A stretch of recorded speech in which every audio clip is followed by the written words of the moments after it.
Hello, and welcome to another edition of Atlas Information Live.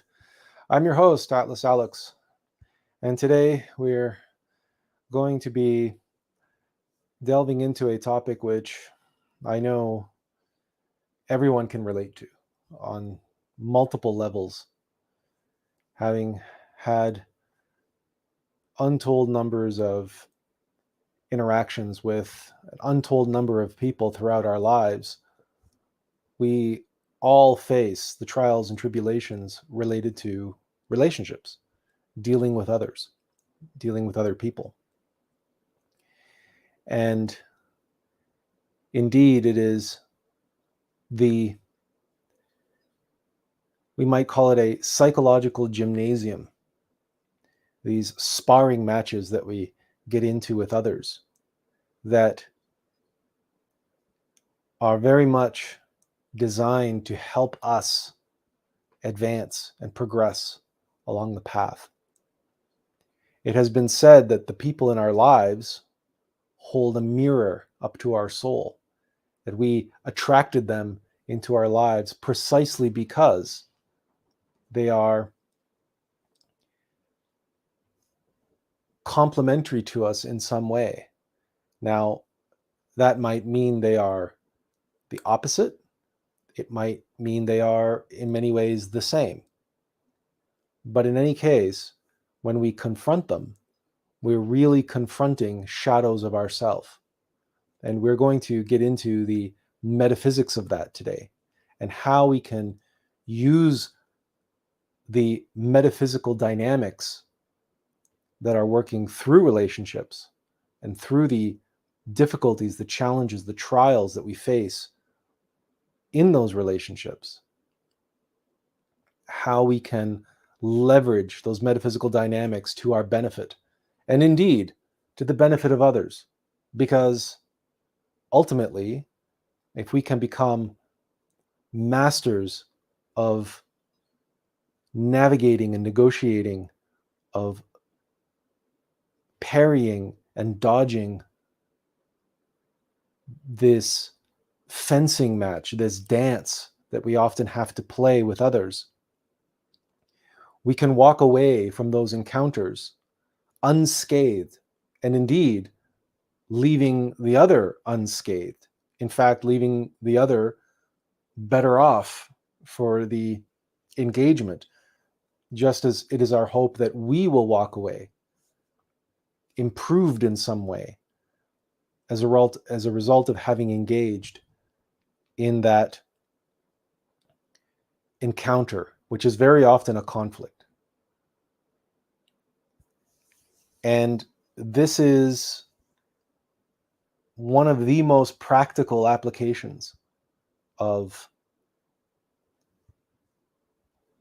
spiritual psychology, of revolutionary psychology, of the Alm of Life, the analogous ultimate methodology, that meta paradigm by which all phenomena come to be or not to be. And we will see just how that is so today. But as an overview to begin, we need to recognize that all of us, regardless of who we are or what station we are at in life, we all have flaws, defects, and vices. You can call them egos, you can call them demons, you can call them psychological aggregates. It doesn't matter what you call them. The Muslims call them nafs. It really makes no difference what you call them. But fear, pride, envy, greed, anger, all of these mechanical algorithms are there running in the background in our subconscious mind. And they affect our behavior. They affect our judgments. And in a very real way, these energetic mechanical algorithms are what get stimulated when we are so-called triggered, when we have a sudden emotional response to someone or something that they said or that they did, the events around our encounter with any number of individuals, we can find ourselves suddenly and without warning being, well, the right word is triggered, automatically, reactively. It's not that we want to be, it's not that we're looking for a fight. It's just suddenly these emotions start welling up inside of us, and the associated thoughts, very often judgments about the other person. Oh my God, what are they doing? What are they saying? I can't believe they said that. I can't believe they think that.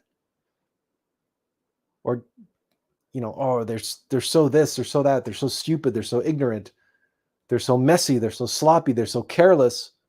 Whatever those thoughts coming into our head immediately in the moment, and very often, if we don't catch ourselves, the thoughts coming into our head sometimes come out of our mouth.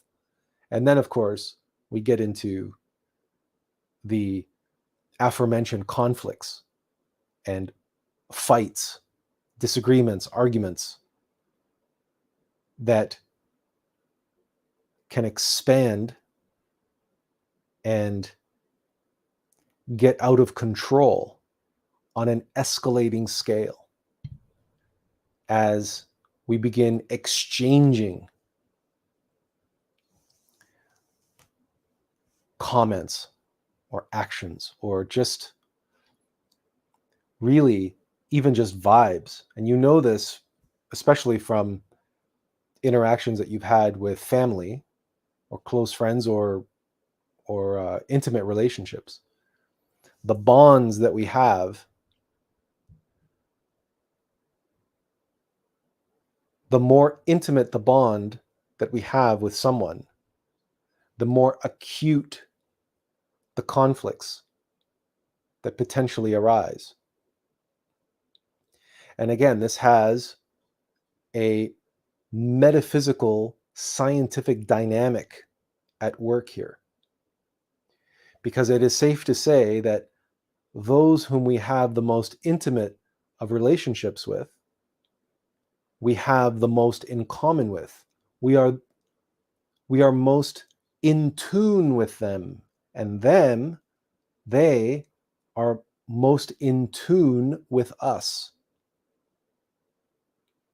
And the words here are important because even if on the surface level, it may seem like we don't have a lot in common, because that is very often the case with family members or intimate partners who there's a cliche that says opposites attract. So sometimes you have odd couples that actually have very little in common with each other on a surface level, but they are still in tune with one another. So beneath the surface, they are vibrating at the same frequencies. And more importantly, in their subconscious mind, they have egos that are tuned to certain frequencies. And so the more intimate the relationship, the more in tune we are with one another on those deeper levels, the more our energies, our energy levels, and the frequency at which our mind and our heart are vibrating at any given point in time, meaning our consciousness, which are bottled up in our heart and our mind in our present state, they are very likely to send ripples across that are contagious with the other individual. And the fact that our subconscious psychological aggregates, our egos, are likewise in tune or attuned to certain frequencies. When one of them comes into activity and it resonates and it radiates out that frequency, well, the corresponding ego inside of us will naturally vibrate and become active by virtue of receiving that frequency that puts it into activity.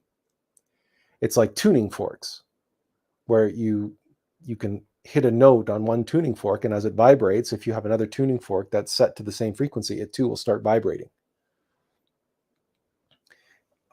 I'm not sure exactly what the correct term is. I believe you can use the term entrainment to describe this process of a vibration or frequency spreading to other phenomena as they attune themselves, they attenuate, and they pick up the same frequency, and they start vibrating at the same frequency. So the more in tune we are with others, the greater a potential for this cross-pollination, for this infection to take place. But we have other words and other language to describe these phenomena. For example, we have the terminology that says your family members are really good at pushing your buttons. And what that means is they know what irks you. They know how to get at you. And why? Because, well, you've lived with them for years. You've grown up with them. They're family. And you share DNA with them. I mean, there's no getting around it. And very often, our family members are also part of our soul family. So our brothers and sisters in past lives, they might have been husbands and wives. They might have been fathers and daughters or mothers and sons. And in this lifetime, through karma and through other means, we have come together to work together again in this lifetime. And sometimes that means that on the surface, our family members drive us crazy. And the very reason why they're able to drive us crazy is because they're so in tune with us. And they know exactly how to press our buttons, and they press them. Why? Why should they do that? And it's very easy to point fingers and lay blame and say, well, because they get off on making us upset. And they want to see us upset, and they want to see us lose our cool, et cetera, et cetera. But from a spiritual point of view, from the point of view of our innermost, from the point of view of the Alm of life, what they're doing is they're activating latent, dormant egos inside of us and bringing them to the surface and putting them into activity so that we can become aware of them, so that we can become conscious of them. You may have heard of that. It's now becoming cliche, really, that our adversaries are our greatest instructors. And in fact, that really was the point of our live stream 2 weeks ago, when we did a talk on encouragement. And we looked at that sparring scene from The Matrix, where Morpheus is testing Neo, who has downloaded all these martial arts and kung fu methodologies. And so Morpheus wants to see how good he is, what he's integrated, how much he's learned. And so he keeps testing Neo and opposing him and obstructing him and knocking him back down and encouraging him to get back up and try something different, to improvise.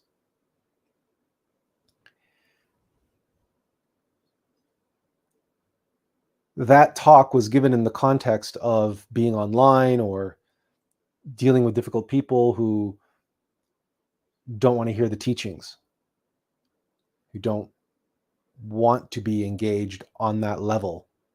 They're throwing up their cognitive dissonance. They're just obstructing us. And that's encouraging us to find different ways of approaching them. So those who resist and oppose and obstruct are really encouraging us to get better, even though they might not consciously be aware of that. Something very similar is also taking place in our relationships, where the confrontations that arise and the very trying moments when conflict arises. And this is particularly true with family members and other intimate relationships where the stakes are so high, the emotional investment is so great, and the deep caring for one another is so profound that the breadth and scope of our connection is like this. It's visualize it as a pipe or a bandwidth, that the energy flows back and forth through that pipe. And so if there's an explosion of energy, right, a burst pipe and all that water flow, it has this enormous pipe to go through and affect us, right? It's like we have, another way you could think about it is we have no barriers between us. The more intimately we know someone, the closer we are to them, the less and less layers of armor between them and ourselves. The more they acutely feel something, we acutely feel it, because we are as one. And it is only natural, and it is only right and proper that the people that we are closest to occasionally test us in ways that really nobody else could. And it is precisely because we care so deeply about one another that sometimes conflicts are allowed to escalate to pretty intense levels, even to the point of danger, even to the point of risk of bodily harm. But you see, it's only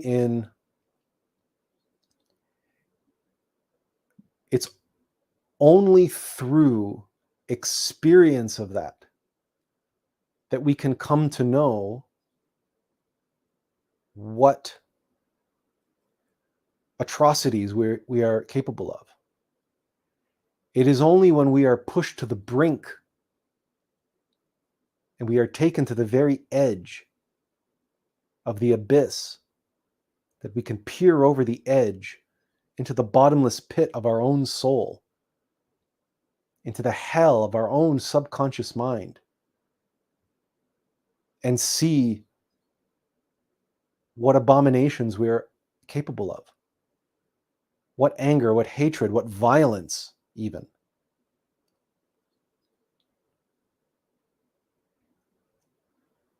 And if you have ever been taken to that place in the moment,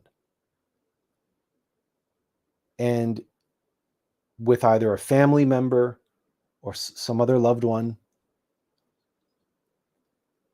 and you've felt yourself and seen yourself in the moment being transformed into a veritable demon, one who's only interested in vengeance, in satisfaction, in lashing out, in inflicting pain, in making the other person suffer, maybe even physically, as you are now suffering metaphysically, emotionally. Or you just want them to shut up, you just want them to stop doing whatever it is they're doing that's causing you the anguish and suffering and anger and pain that you're now experiencing. If you have ever gone to that point and managed to pull yourself back from the brink, hopefully you stepped back with the knowledge, with the experience, with the awareness of just what you're capable of, what is in you to be able to do when you are pushed to your limits, and specifically when your patience runs out.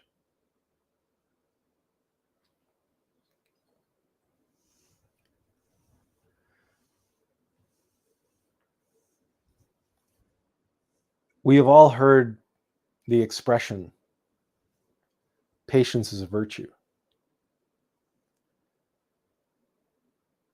And, we hear that so often. And perhaps we have comprehended it in various different ways, in various different applications of our life. So, for example, when it comes to our destiny, I know I've discussed many times on this live stream how I was given some insight into who I am and why I'm here and my purpose in this life, and that I was given indications, at a very early age, and even before leaving high school, some strong indications and a direction to go in. Right? And that was 35 years ago. And still, the full flowering, the full bloom, the full realization of that life's purpose has yet to reveal itself. So that is an application of patience. That's an application of patience that one has to have while one is, wandering in the desert, waiting to come to the other side. But then there is that's a macro level patience, and that patience is between yourself and God. It's between you and your innermost. That's the patience that we have to have as a mortal vessel, a mortal vehicle, as a servant. Like when you see in those films,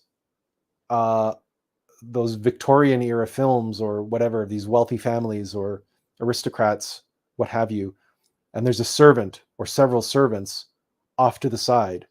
And this aristocrat, maybe in their family, are eating dinner, and the servants are just like, there's a servant in every corner and at every door, and they're just sitting there waiting. Why? Because they're there to be at the beck and call of their Lord and Master. And so they wait.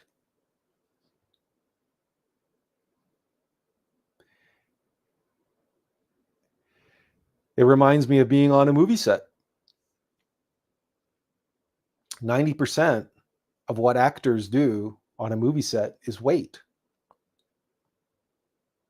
while they're setting up equipment, setting up the lights, getting the sound, getting the direction, getting the blocking, right? There's this whole machine underway. And long before they say action, you're in your costume and you're ready to go. But now you've got to wait for everything else to catch up.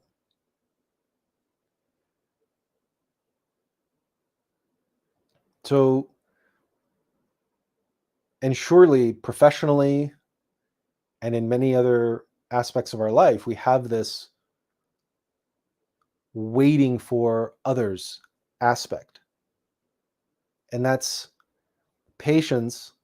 That is the temporal quality, the temporal value, or the temporal characteristic of patience. But today, as you can probably deduce and or intuit,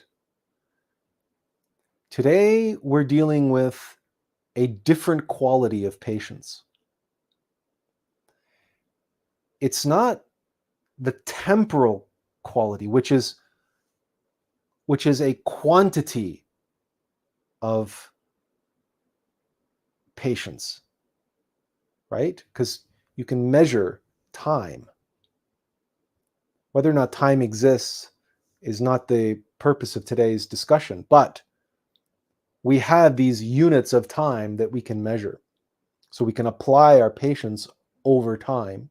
And so there's this quantified aspect of it that is delineated through that unit of measurement. And we call that patience.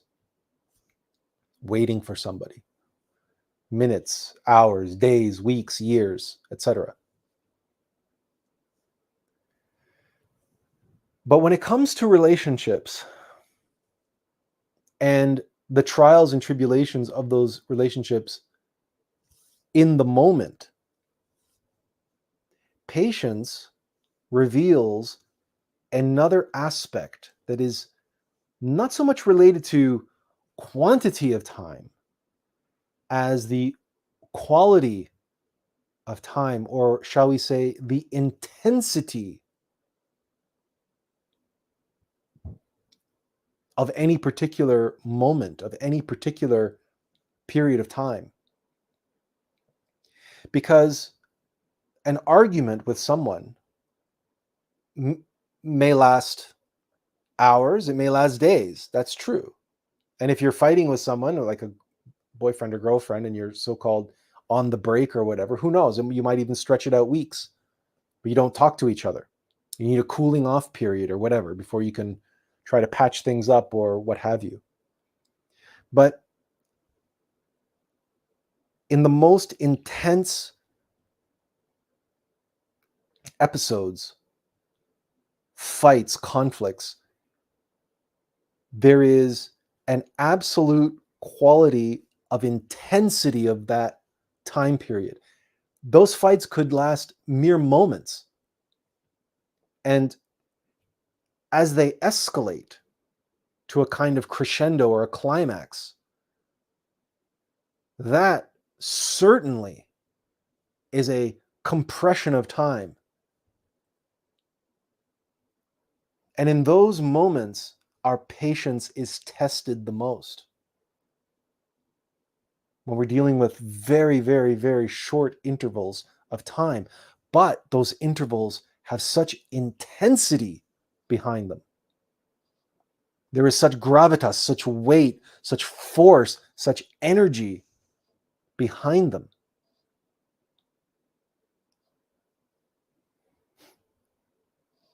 And generally speaking,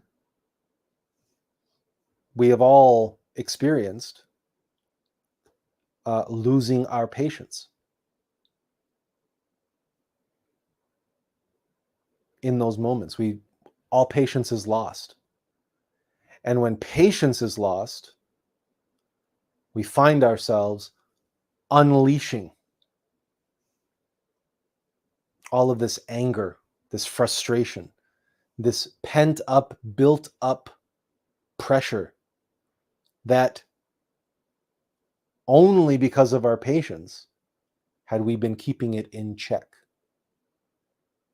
It was our patience that kept things contained. But as you know, when we talk about the aim of life, I have devices coming in and out all over the place. Okay, when we talk about the aim of life,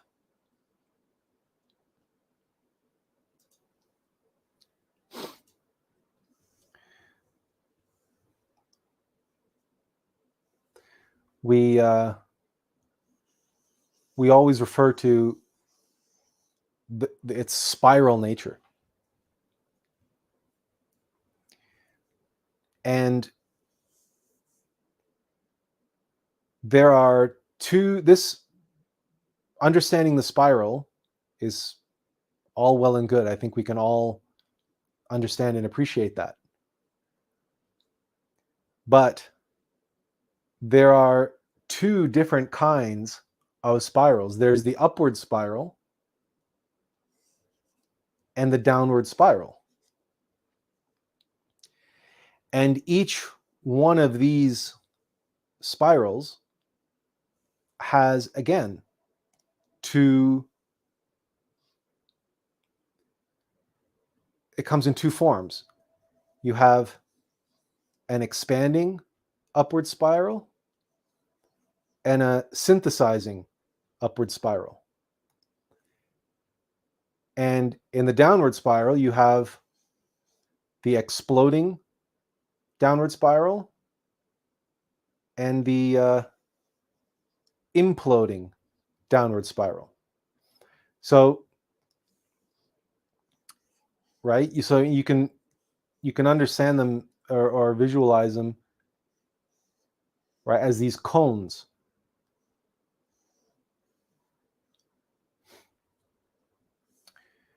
So explosion and implosion. And then this is expansion and synthesis.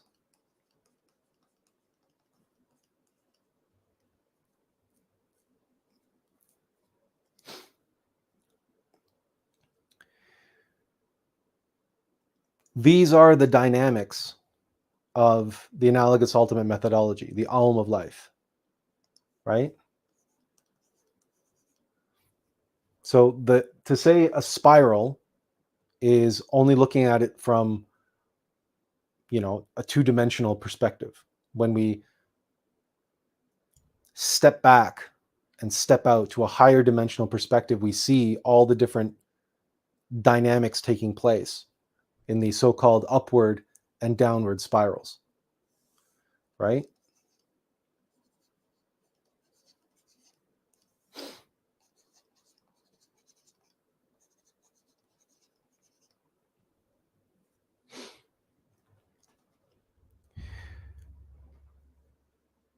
Why is it important to be aware of this dynamic, this metaphysical potentiality? Well, it's because we all have experienced this. And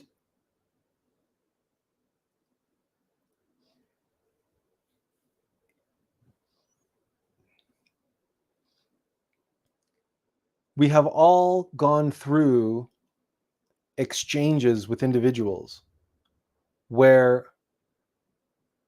if we have been paying attention and observing, we know that things start off relatively calmly, or with just some small irritability.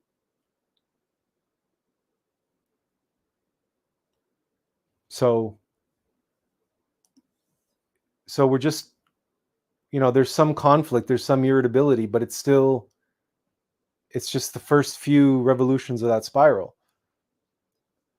But as we allow this to keep expanding, it's building on itself over and over. In fact, what we're seeing happening there is an expansion of hostility.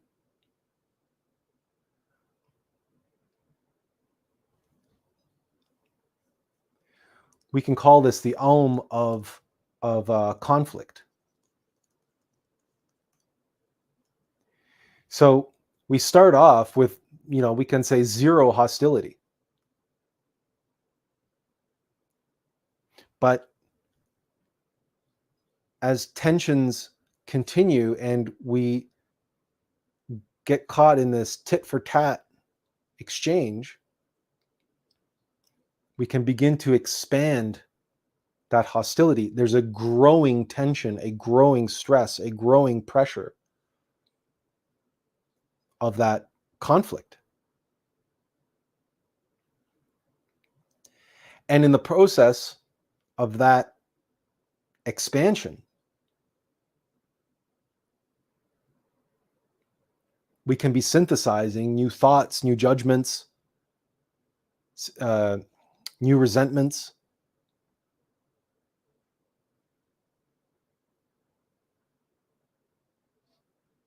But what allows for this expansion to grow and continue unabated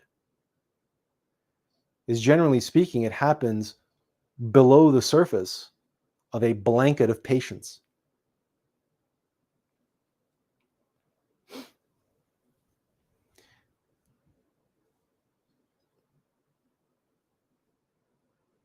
So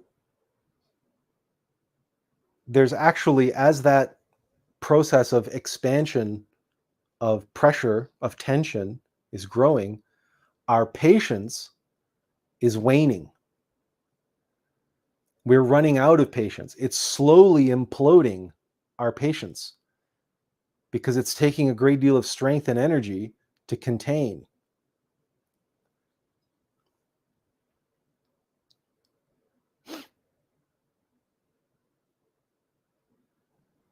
And I don't know how easily or how well I can visualize this for you, but let's see if we can do that. So, okay. So let's just draw it this way. We have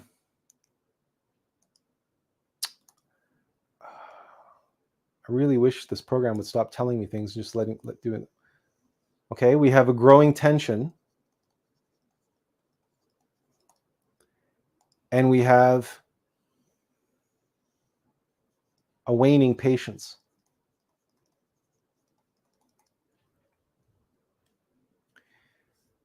And so long as the tension, right, is contained under that line, things can remain relatively civil. We have things under control, as it were. But once the aggravation, the frustration, the stress, the tension builds and surpasses our patience, our capacity to contain it, that's when it tends to be released. And how is it released? Well, that's where this explosion comes into play. Because this tension has wanted to erupt from ground zero. So it's not just this tension that explodes, right? It's all of this. It's actually no, you know what? I'm drawing that the wrong way. It's all of this. It's what's down in here. It's all of this plus this that explodes.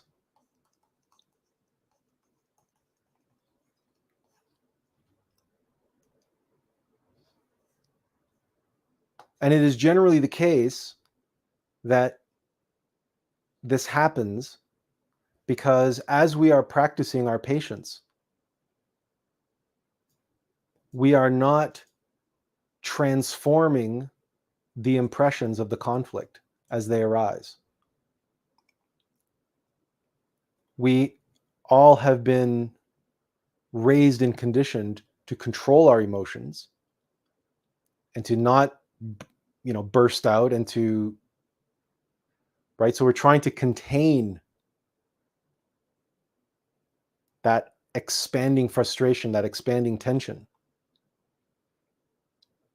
We're not transmuting it. We're not transforming it in the process of containing it. We're just repressing it.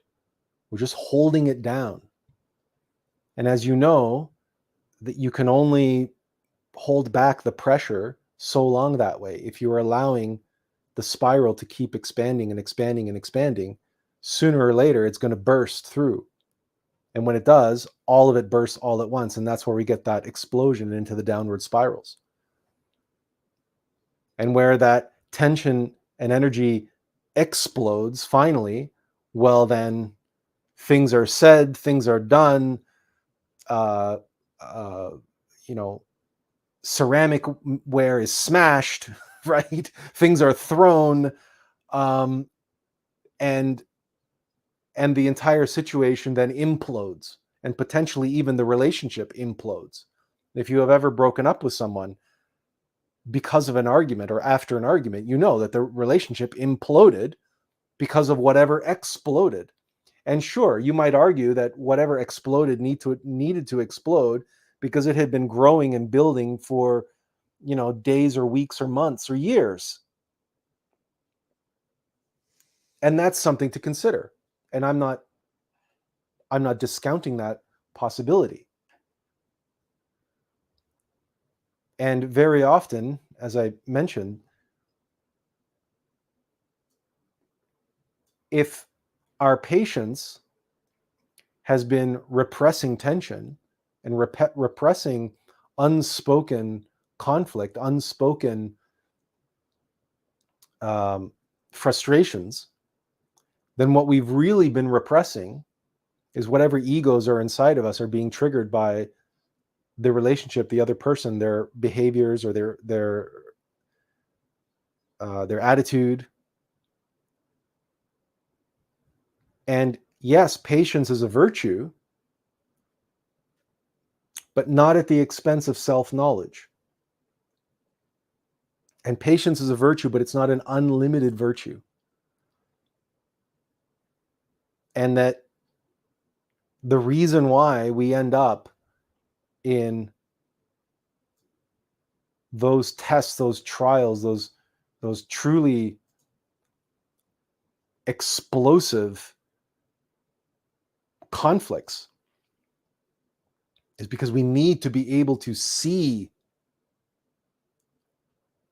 what we're capable of, what's hiding there in our subconscious, and what's been lingering there and festering there below our patience, which of course we've been told is a virtue.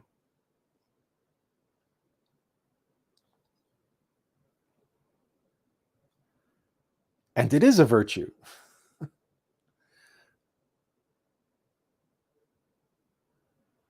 But it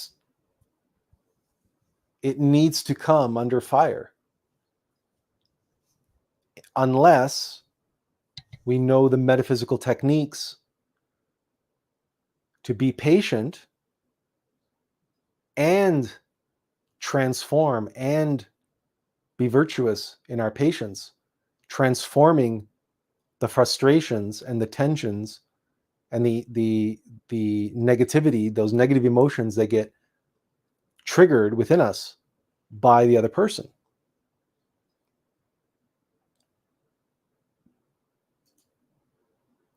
Do you see the nuance here? That many people wear their patience on their sleeve like a badge of honor. It is because patience is a virtue. For them,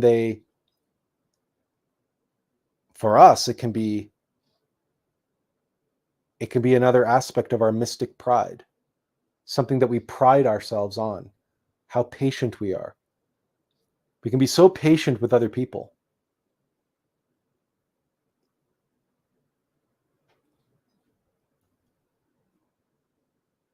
But then occasionally, when our patience runs out, all of this terrible stuff comes out of us. What's important for us to understand about ourselves is that all of that was lingering and festering and building up over time. Because of the Alm of life, we know that everything grows in a spiral pattern. And that in relationship to patience, things really only explode when our patience runs out, when our patience runs thin. We have no strength, we have no, to resist anymore.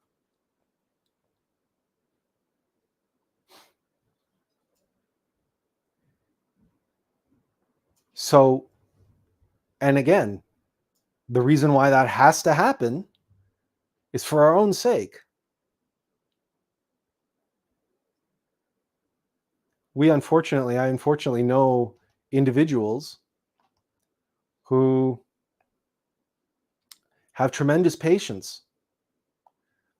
They're also been diagnosed with cancer.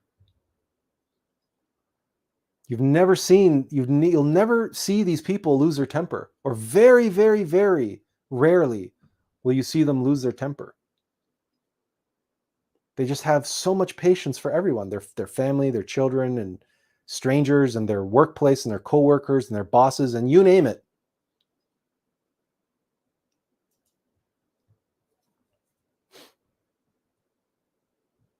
But that virtue of patience that we've all been told is a virtue, just point blank, that makes it too convenient. It's too easy for us to repress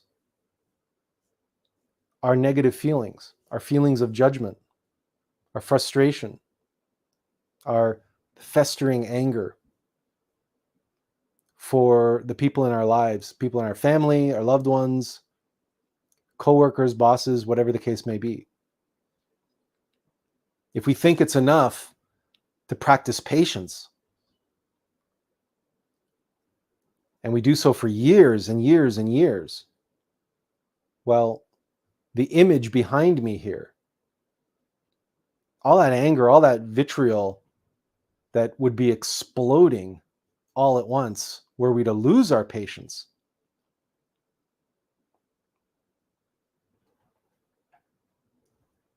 if for some reason we're able to take this and contain it, right? And our patience doesn't run out, but if we're somehow able to contain this,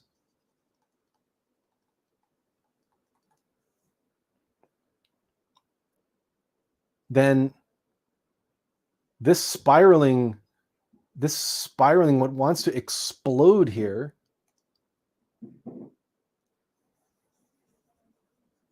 can implode.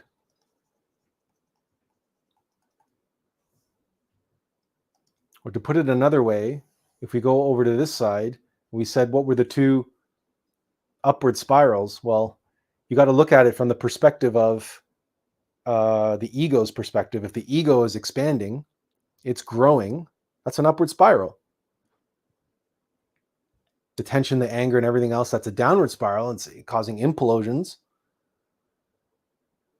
But if the ego, the metaphysical negative energy, can expand to such a degree and it's still being contained, it's not being allowed to vent in any way, and it's not being transformed, then it can synthesize.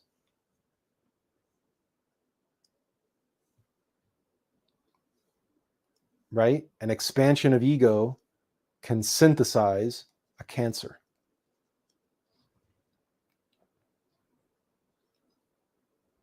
What's really happening there is a kind of explosion. It's just this Alm of Life stuff, it's really hard for the mind to wrap its head around because we're talking about interdimensional relationships. So an expansion of ego metaphysically is going to synthesize cancer, but that cancer is being synthesized obviously physically, which is in the third dimension, which is a kind of explosion. The cancer explodes, right?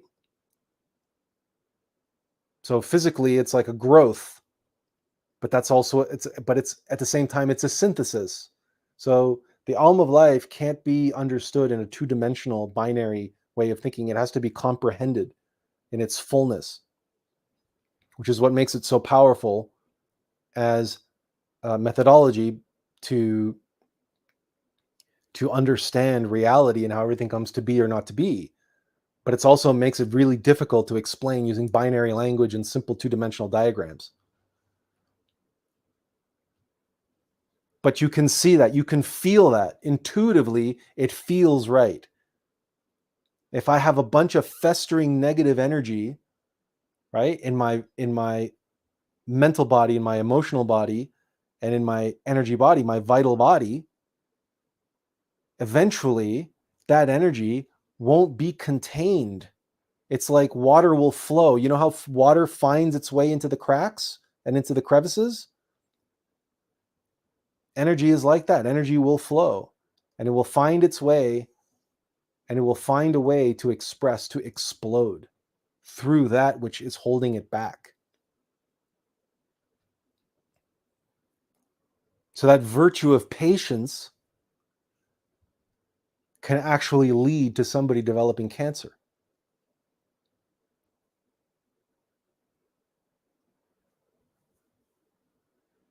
Now, this is not intended to strike fear in anybody or to suggest that, well, you don't want to have any patience then. No, of course, patience is a virtue. But it must be conscious patience. And we cannot avoid that which is being triggered. To be able to observe and comprehend what's bubbling up inside of us before it explodes, before our patience runs out.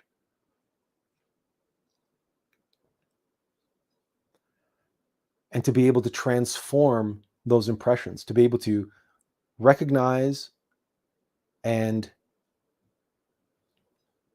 under the blanket of patience, transmute the negativity and digest the impression consciously and recognize, aha, okay, I can contain my frustration, I can contain my anger with patience, but I mustn't avoid or ignore the fact that I'm getting angry. I mustn't ignore or brush aside or sweep under the carpet my frustration that's building here.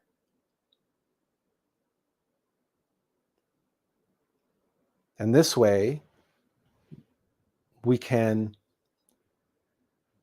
get a lot further in life with the patience that we have, and yet not run into some of the negative outcomes that misapplying patience can result in.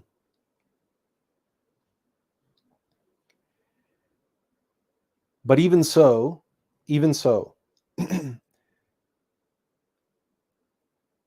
at times we have no choice but to be put in situations where our patience will run out.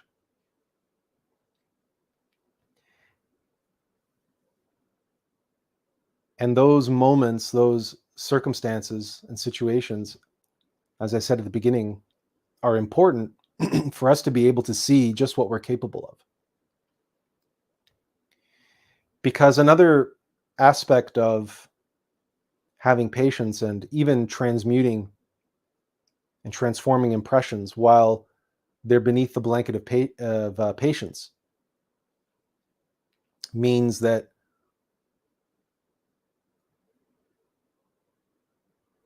it's very unlikely that we will realize just what is being contained.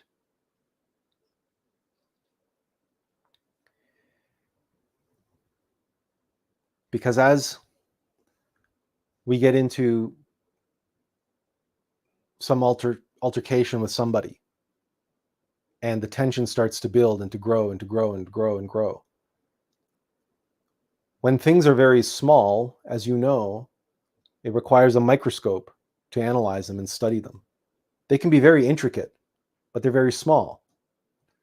As they get bigger and bigger, they become magnified, and larger in scale and scope. They're easier to see and understand and see all the nuances and the intricacies.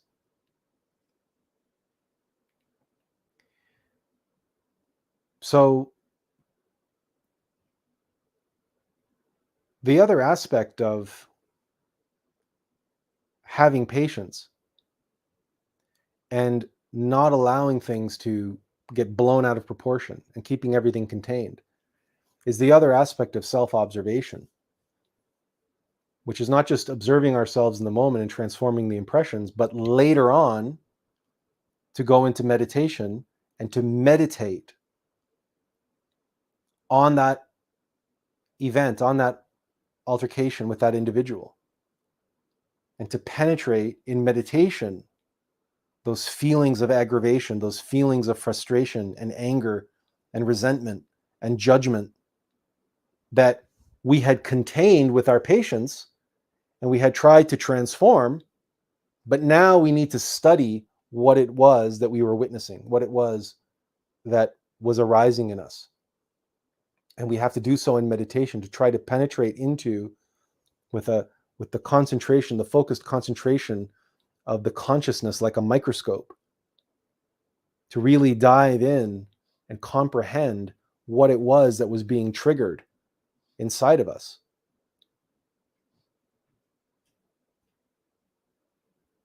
Because that's the only way we're actually going to know its true nature.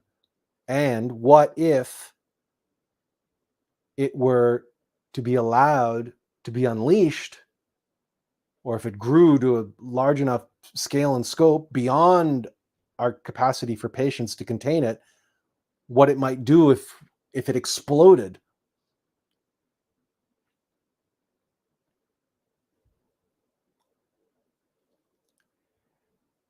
And the reason I say that is because, again, it's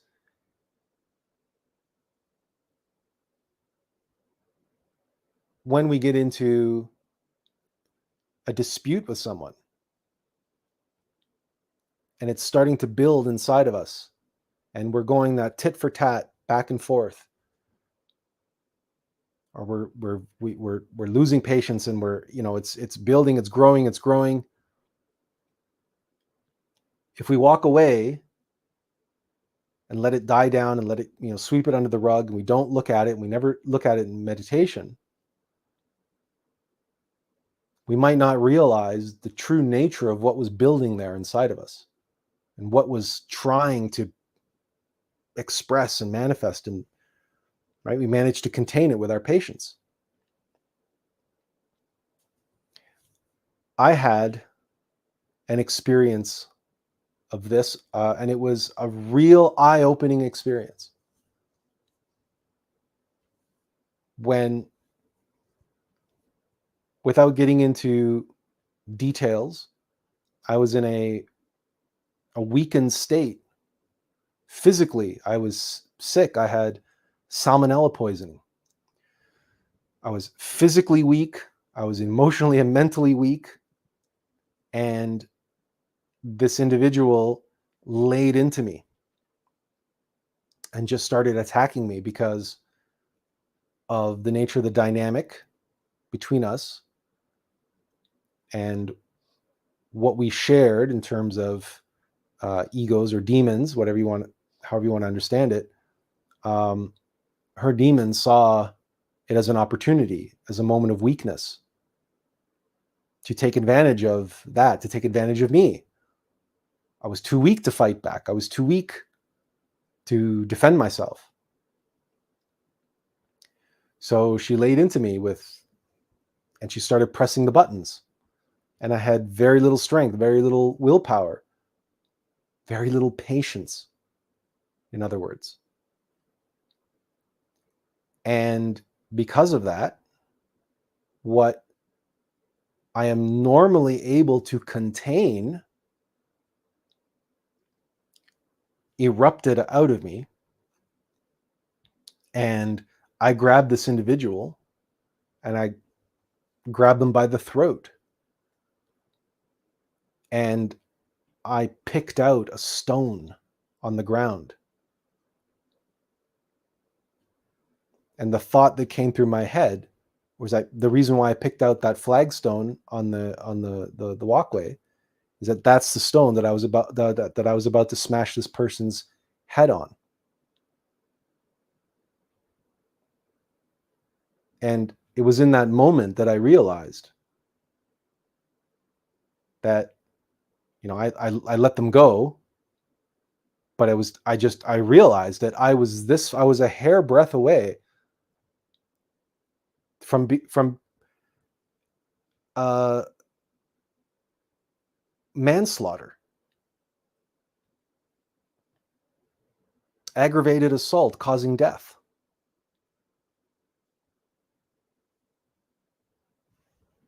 I had been in fights before in my youth, but never in my adult life. Nothing like this.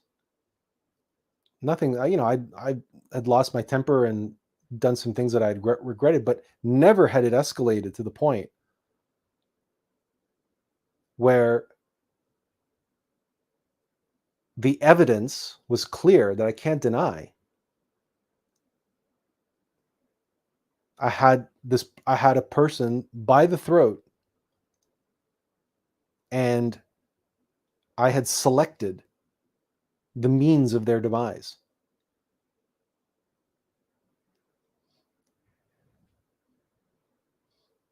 If you had asked me at any time in the years leading up to that altercation, I would never have imagined that I was capable of such a thing.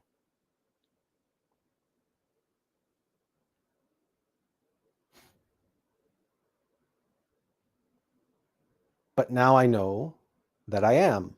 There's something inside of me that is. And if all of my patience, all of my strength and willpower, in other words, in a weakened state, when I'm most vulnerable, someone can bring that out of me quite easily, actually,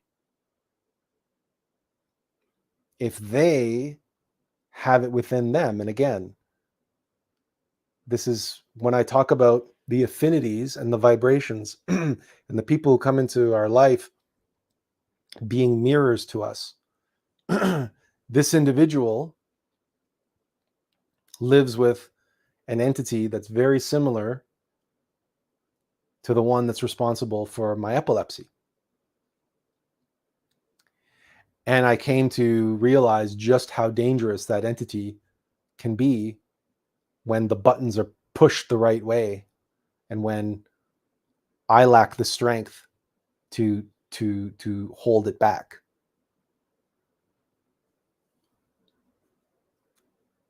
It's not something to be proud of, certainly, but it's important to recognize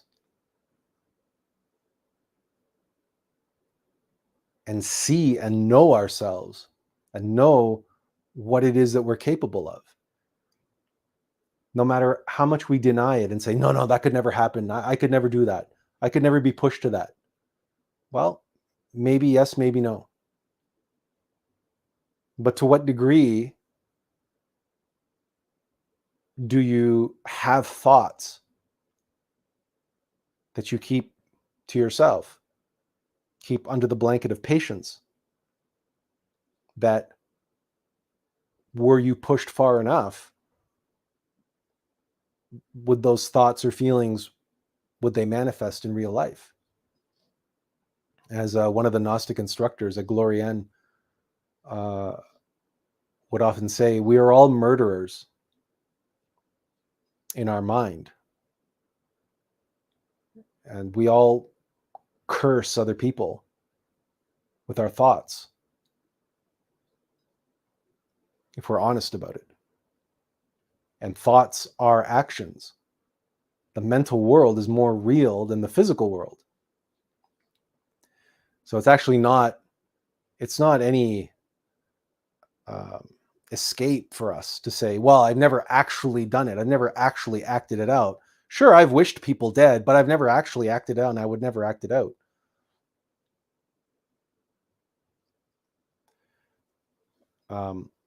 If it weighs on your heart, then it weighs on your soul. And so if you, what we do mentally towards others and what we wish them, is it as bad as doing it in the flesh? Well, look, that's for you to decide. But it's not consequence free, let's put it that way. Everything has its consequence. Everything has its effects. And again, many people become really good at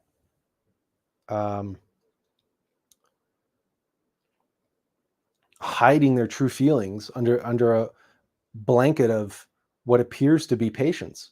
And they become very proficient in using their patience to their advantage. And they can go through life with a smile on their face, but secretly they're cursing everyone in the room.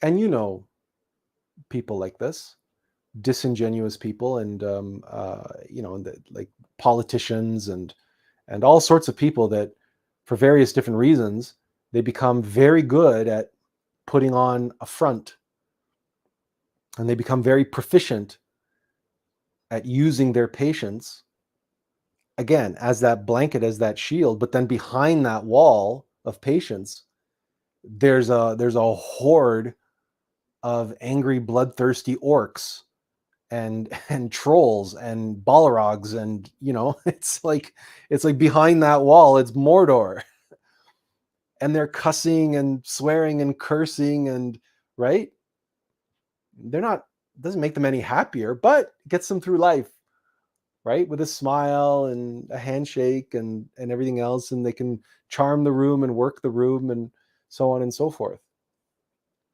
So we have to be conscious and aware of all of these dynamics,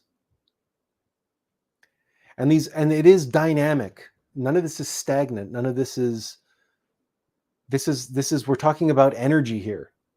We're talking about algorithmic entities that are all have these energetic signatures, but they all want to be in activity. Like Azazel says, yeah, he says, we cannot be solely reliant on patience to be enough. Patience can be very powerful, like all virtues. But a virtue taken to the extreme, or a virtue applied in the wrong way, or a virtue applied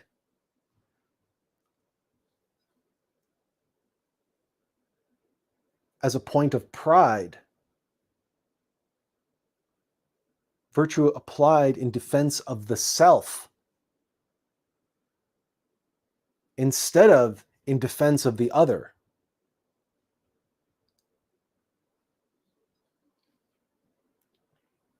that patience becomes very tenuous indeed, as I think I've already explained, for a number of different reasons in a number of different scenarios.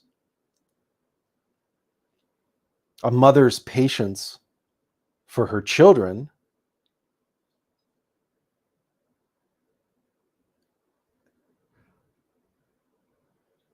is there for the children's benefit, that she doesn't go flying off the handle every time they do something that children invariably do.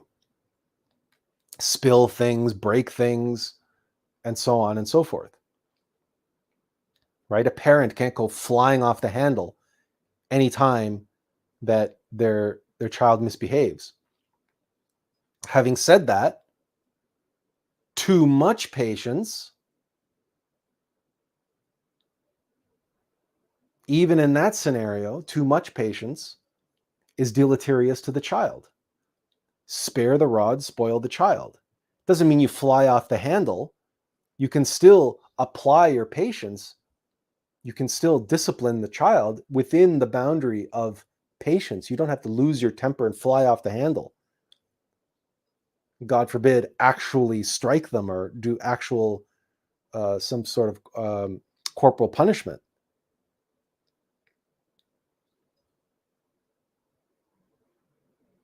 But patience mustn't be this barrier. It needs to be a semi-permeable membrane. And this, coming back to relationships again, especially with regard to what I was mentioning earlier about allowing negative feelings to fester. If we see patience in that way as a semi-permeable membrane, when we're dealing with others, then the concept here and the practice is to be able to use our patience to selectively hold back and selectively express. And this comes in conjunction with that transformation of the impression. So let's use the example just for a moment of the parent and the child. There is a way for the parent to express their displeasure to the child, cognizant of the frustration that the child's behavior has triggered inside of them. But the patience holds back the frustrated, angry expression and only lets through the information, the factual side.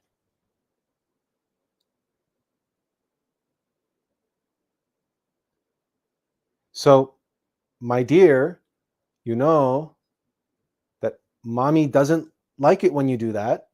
You know that your father has told you not to do that. Or whatever the case may be. So you're not suppressing anything. You're just selectively filtering and taking the harshness and the negativity out. And you're using patience to do that. But you're still expressing what's in your heart, the negative emotion, what's in the psychology, the frustration, or the point that you want to get across to the other person. This is also very useful in romantic relationships, but also in professional relationships. And I suppose that psychologists would want to swoop in here and say something like,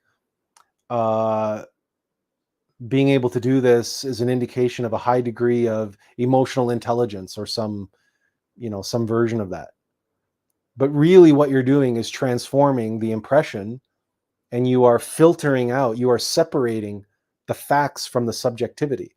So the facts of the person at the office who is behaving in an inappropriate manner, and that's objectively inappropriate manner. It's inappropriate by company policy. It's inappropriate for all these different reasons. Okay, it's not inappropriate because it pisses you off. It's not inappropriate because it makes you feel anxious and self-conscious, and it makes you look bad in front of your colleagues. None of that stuff applies. That's all subjective, generated by your egos. So if you can filter that part out, use your patience to filter that, the subjective aspect out, but still get across to your coworker the fact that they are behaving in an objectively reprehensible way, and you can point to company policy or whatever the case may be, then you can take the power away from those egos.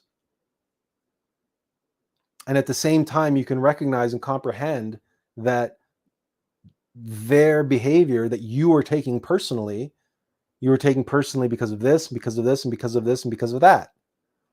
And you know that all of those things, the vanity, right, the pride, the shame related to how your coworkers looked at you, while worrying about how others see you, that's a pride issue, that's a shame issue, vanity issue.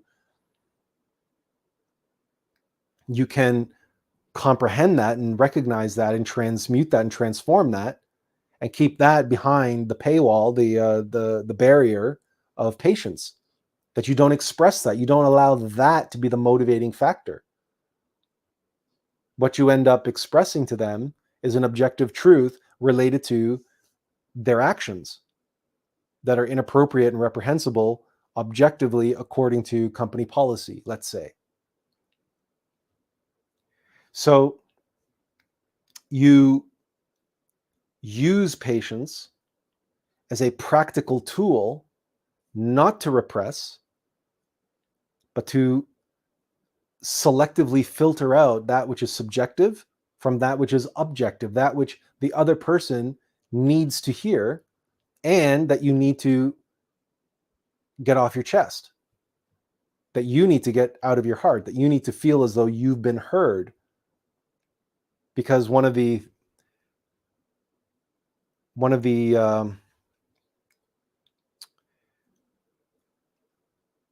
facets of relationships that builds up over time and ends up sabotaging a relationship if it's not addressed is when we feel as though we're not being heard, that our concerns, our issues, our feelings, we're either not being given an opportunity to express them, or we're afraid of the retribution for expressing them.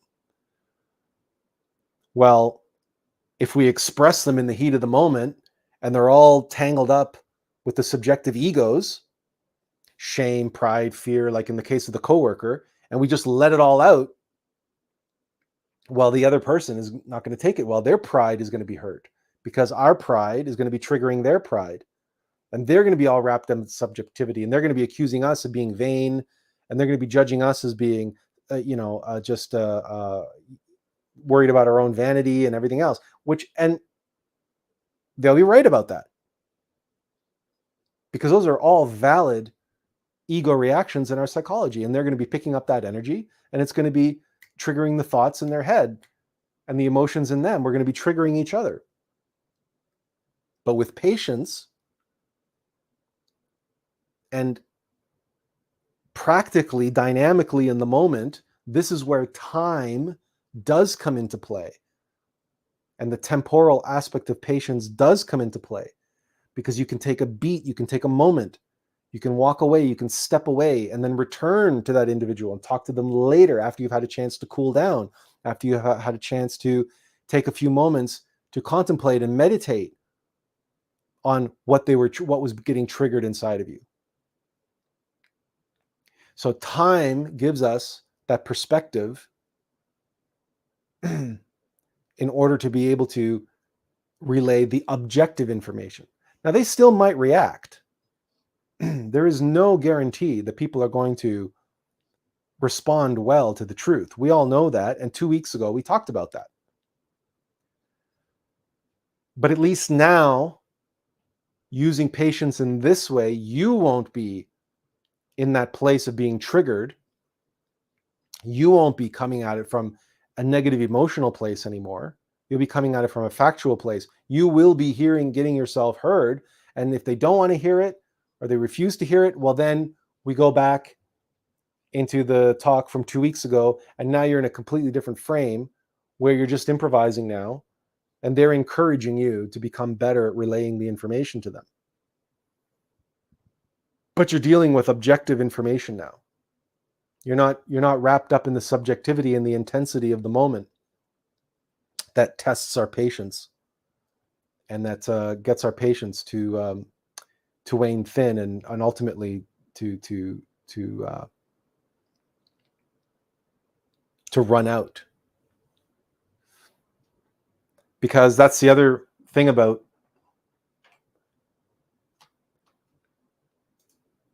the Alm of Life and the spirals. Patience is kind of like that, where as it gets tested, right, it's with each back and forth, right, it starts running out. And like anything, and it has the same, just as it can grow and expand in that spiral pattern, it can shrink and contract in that same spiral pattern as our patience slowly wears thin, right? And again, we drew that over here on this graph as well. And frankly,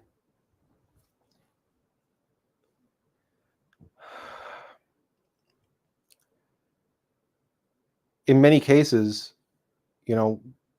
we find ourselves in situations that appear as though it is precisely our patience which is being attacked. It's being worn down, whittled away. Slowly but surely, we are beginning to lose patience. And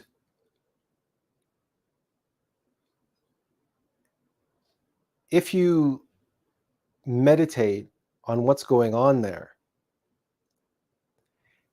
patience requires strength and energy to maintain. So if patience is holding back something, then the only reason why that patience should be wearing thin or running out is because the thing that it's holding back is building, is expanding, is growing, or it's festering.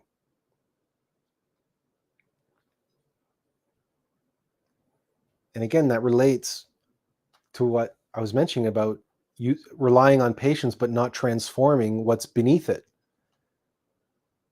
In theory, our patience should never run out if we are able to transform the impressions. However, as I stated, sometimes we have to have our patience run out in order to be able to be shown, in order to be able to have that ego come up to the surface and reveal itself and show its fangs and show its wings and its horns and its tail that otherwise we've never seen before, because we're so good at keeping it under wraps and keeping it suppressed in the subconscious mind under our so-called virtuous patience.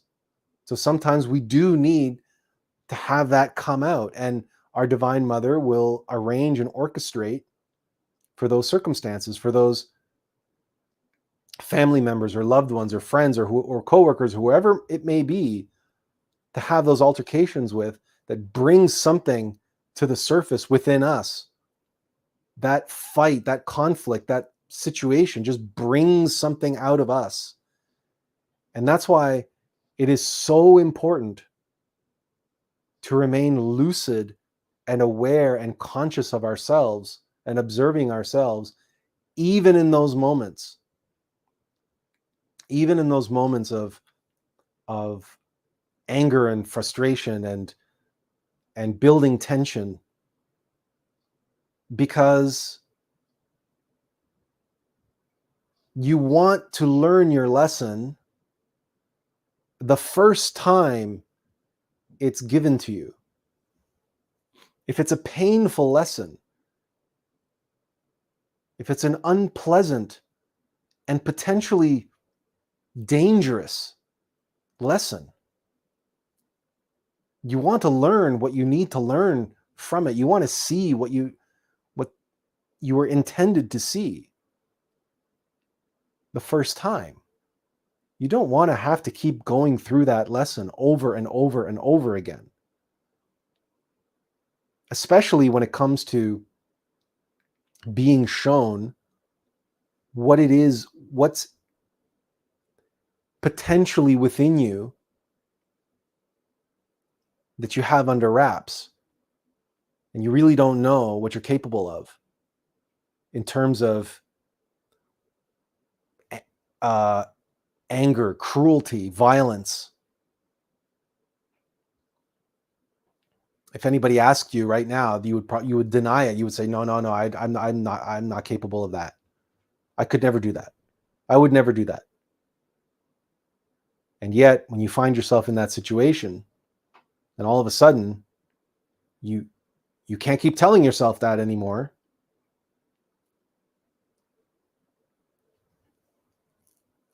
Especially when you admit to yourself that it was only by the grace of God that you didn't go through with it. Many people who have said that they would never take their own lives ended up taking their own life, as an example. And many more people who said that they could never hurt a fly have kicked pets, beaten children, beaten spouses, smashed windows and doors and door frames, and God only knows what else. And yes, even aggravated assault causing death, manslaughter in the United States, second-degree murder in Canada. These are the different legal jargon, legal terminology. And you see them in the courtroom, and they're bawling their eyes out. And if they give a statement to the judge or the jury or the family of the victim,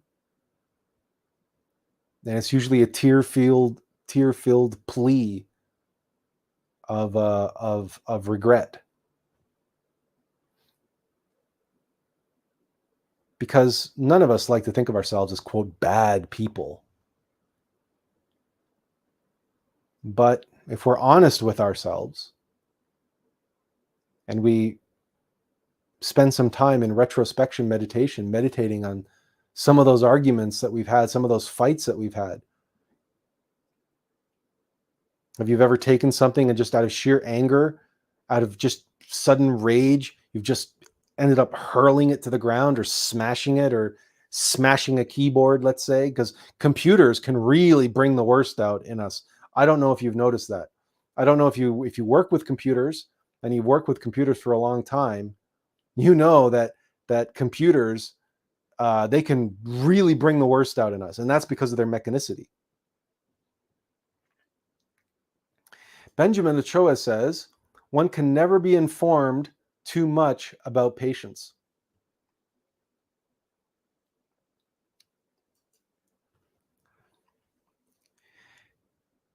Yeah, so this was this topic was inspired by one of you who reached out to me yesterday and said, "Hey, do you need a topic for tomorrow?"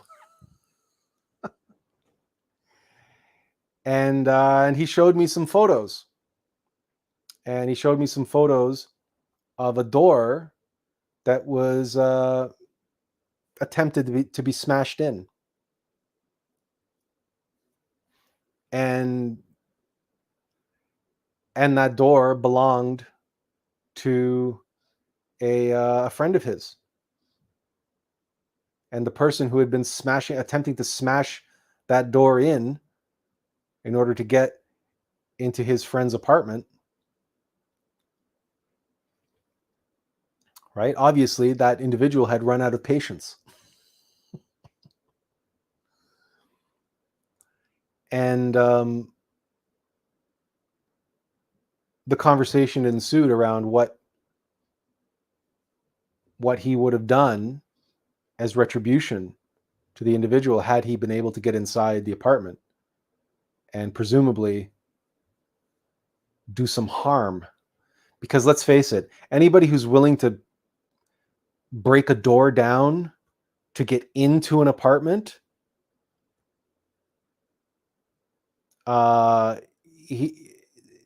that person has malintentions. That person is not breaking that door down to get into the apartment to drop to his knees and apologize. No, he's breaking down that door because he has ill intentions. He intends to do something. And the only thing that's preventing him from doing that is this door. So he takes out that violence, that anger, that frustration on the door, on the thing that's preventing him from taking out his violent intentions and his frustrations on the actual individual. And so, this is a worthwhile time to expand. As Benjamin says, we can never be informed too much about patience. Where does your patience end?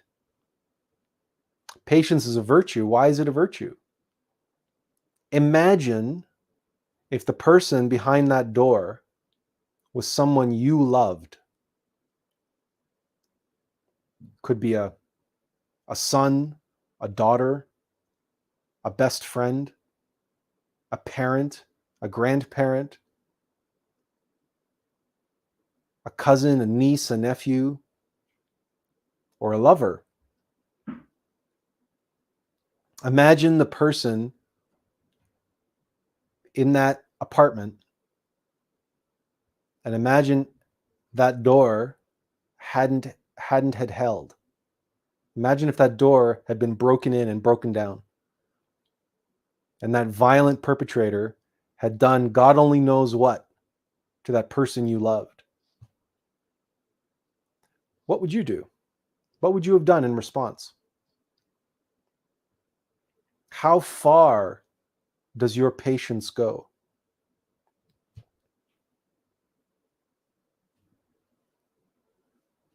It's not an easy question to ask ourselves.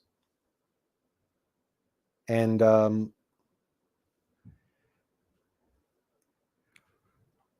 the answer, it might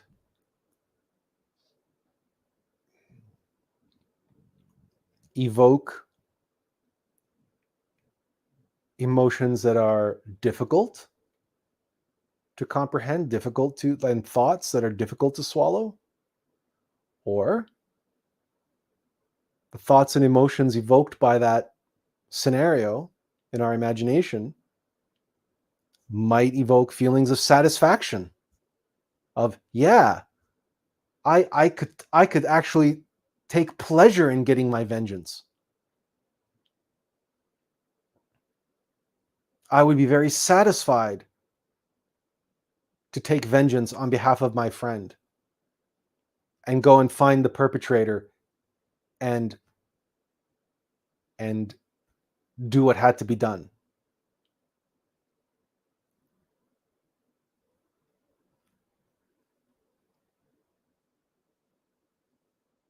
At times like this, we can ask ourselves, what would Jesus do? What would Buddha do? And is patience no longer a virtue in those situations? It's tough questions, very difficult for us mortals who care so very deeply about people and become attached to them, such that if anything happens to them, we swear and we make no apologies for that we would go and immediately go and take vengeance. We would immediately take the law into our own hands, etc., etc. And many people have done so. Many people have done just that, and they have contended that they were right, and they would do it again. Which is, that's what free will is all about. We have that. Heaven forbid we're put into that situation ourselves, and heaven forbid we have to face that kind of conflict, that kind of trial, and that kind of test, because that really does test our patience in a whole different level. Because now the intensity is there, but so is the time.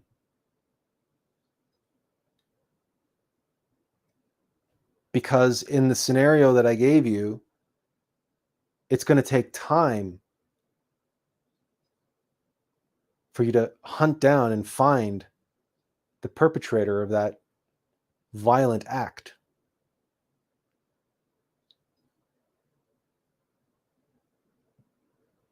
It's no longer can you say in any court of law that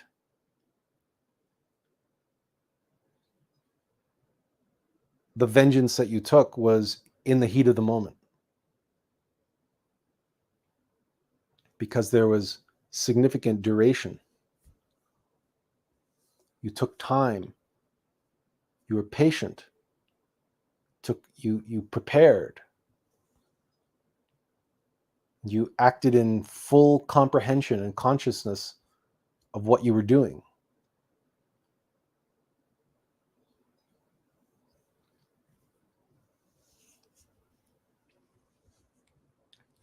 You can say on a certain level, yeah, but that was your son, that was your daughter, that was your sister, your brother, your mother, your father. It's perfectly understandable. It's perfectly, likely that you would go and take your vengeance. But it wasn't in the moment. It wasn't in the heat of the moment anymore. It's now premeditated. So, where does your patience end? Because that's not a question of your patience now being worn down, unless this was a case where, let's say, this was your daughter, and this was some boyfriend or something that had been abusing her for years.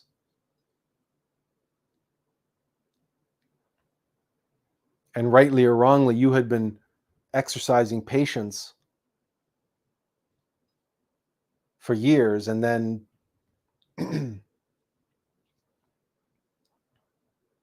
finally, in a drunken rage, he breaks her door down and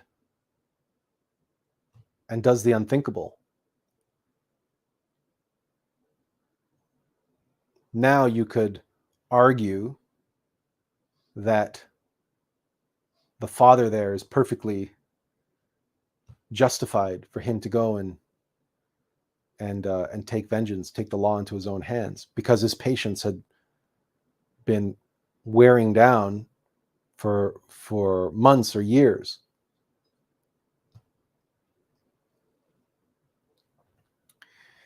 Benjamin says, as humans, our egos can easily be triggered by small annoyances. Every angry person has their own justification for their feelings of anger or rage. For instance, I sometimes get frustrated when someone cuts me off while driving. Although it may seem petty, it definitely annoys me.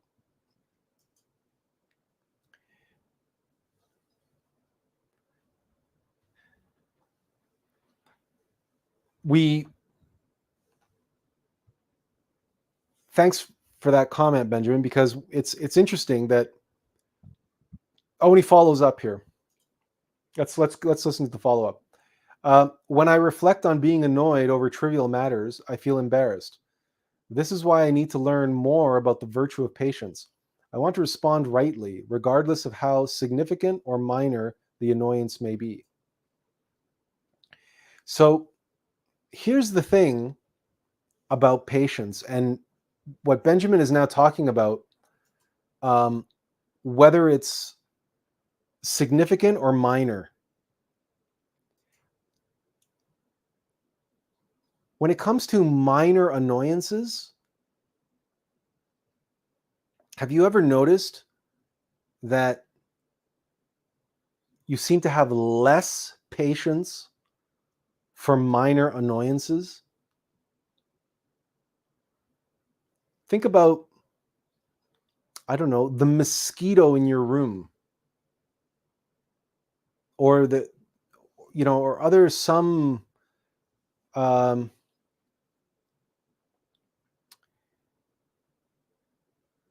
if you're driving along, and let's not even talk about somebody cutting you off. Let's talk about that squeak or that rattle in the hatchback of your car. It's just this random squeak or this random rattle. And maybe nobody else would even notice, but you can't help but hear it. And it grates on your nerves like nails on a chalkboard. This noise, this squeak, this rattle that's coming somewhere from your car, and you can't identify where it's coming from. And it's this tiny, minor, little irritant. But it seems to immediately drill right to you through any and all patience that you think you have. This tiny, minor, little irritant can penetrate that blanket, that wall of patience that we think we have, and it turns out we have no patience for these little minor annoyances. Isn't that very interesting? We probably don't notice all of the myriad other minor annoyances that we do have patience for. And that's probably why we don't notice them. We don't even notice them as annoyances, because our patience kind of filters it out. So it's like, right, if it's not bothering you, then really why notice it at all, sort of thing. But the minor annoyances that you notice, it's probably you're noticing them because you have no patience for that, because it's grating on your nerves for whatever reason. And this is a characteristic of patience which is worthwhile looking into. I describe patience as a semi-permeable membrane. You could also think of patience as a wall or as a barrier, but it's like those barriers that they put, those concrete barriers that they put in front of government buildings to prevent people from, driving a vehicle in. But pedestrian traffic can get through. Bicycles can get through because they just have these giant concrete barriers that are there to obstruct, specifically government buildings, to keep out someone doing like a car bomb, right? Or like driving into the office with, in a car and exploding the car or whatever. So, but pedestrians can get through fine, and bicyclists can get through fine because that's not a threat, right? So our patience is very much like that. It's like it's a blunt instrument, really. And it may not be fully attuned to be able to work in every situation and even minor annoyances. Why might that be? Why might that be? What is annoyed really by the minor annoyances? And why are they minor? And is it a good thing or a bad thing that they are minor? And is it possible that the same thing that gets triggered as a minor annoyance has the potential to escalate and explode in some terrible, horrific way, were it allowed to escalate and get to that point? I don't know the answer to that. That's dependent upon you meditating on the annoyance and meditating on what's going through your mind and your emotions and your body as you're feeling annoyed, as you're feeling frustrated. What is it about somebody cutting you off on the freeway? Now, clearly, immediately, instantly, you might say, well, it's a fear response because the guy nearly caused an accident, right? So I'm fearing for my life. I'm fearing for my children. Okay. But that's the in the moment, instantaneous, reaction time, instinctual reaction to prevent an accident. But the feelings immediately following and the thoughts of judgment and the feelings of resentment and maybe the choice words that you have for the driver and their carelessness and their self-centeredness and whatever the case may be, where does that come from? What's behind that? And have you had experiences of a more escalated nature where that same source, that same root of those minor annoyances was behind the bigger frustration, the bigger annoyance, or the long-term frustration, the long-term annoyance? Because remember, when we're dealing in patience, it's time is always an issue. Time and intensity and scale and volume. So it's this, both of these factors come into play. So what comes to mind is that old movie, and I guess later they turned it into a TV show too. It's the Odd Couple. Walter Matthau and Jack Lemmon, and what's Felix and Norton, and it's these little annoyances that add up, that can add up in a relationship. You know that expression, death by 1,000 cuts? And on the surface, it looks like all those annoyances are all individual and different and separate.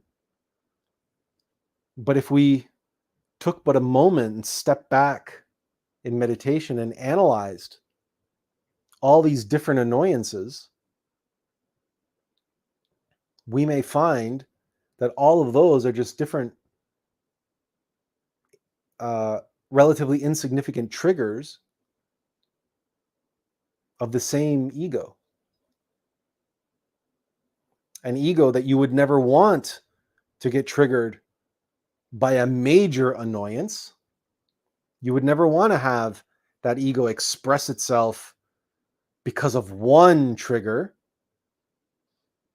So we're given a whole bunch of little ones.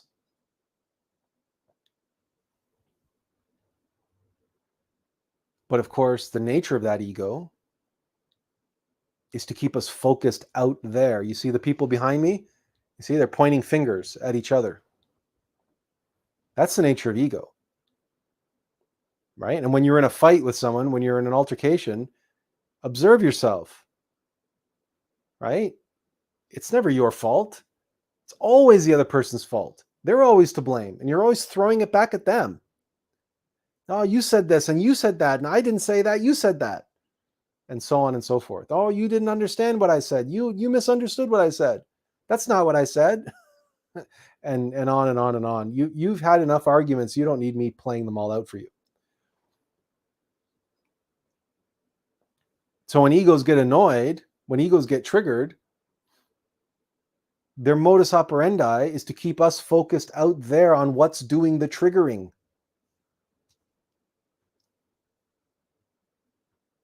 Not on what's being triggered.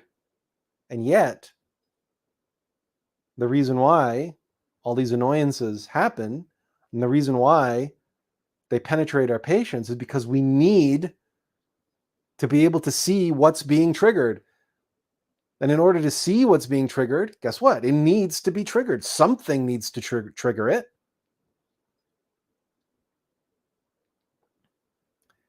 But we're so conditioned and we're so habitual. We're just so used to focusing our attention on the thing out there, to focus our attention on the person that's annoying us, on the situation that's annoying us, on the computer that's annoying us, on Microsoft and their stupid program, or their stupid drivers, or the stupid printer, or whatever the hell it is. We're so conditioned to focus our attention out there as if that is what's real. We forget ourselves. We forget to observe ourselves. And so, as I mentioned, patience as this universal blanket, if we had patience for everything and nothing annoyed us, nothing ever got to us, guess what? We'd all be dying of cancer. Because something would be triggering those egos, something would be triggering those frustrations, that negativity. Oh, but our patience would be keeping it all in check and keeping it all under the covers, right? And allowing us to sweep it all under the carpet. We could never learn that way. We could never grow that way. We could never see what was inside of us that we need to comprehend and eliminate if it was never triggered, if it was never brought to the surface. In other words, if our patience wasn't semi-permeable, if our patience didn't have cracks in it, that certain annoyances, like even the Dalai Lama said, the quote goes something like, if you don't think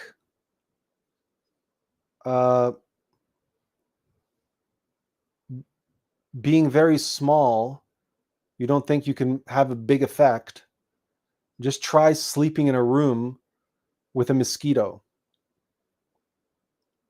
Something like that. That's a paraphrase quote that Dalai Lama said. But it's a good point.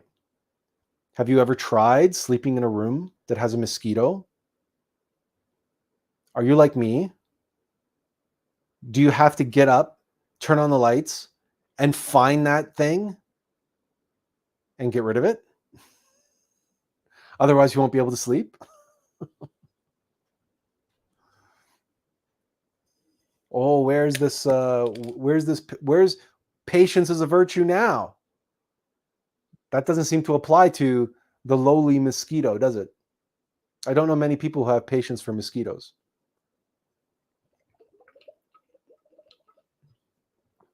But Benjamin makes a good point here. Road rage is very, very common. And it's so common, and even in people that you would never expect they were that way. But get them behind the wheel of a 2 or 3 ton machine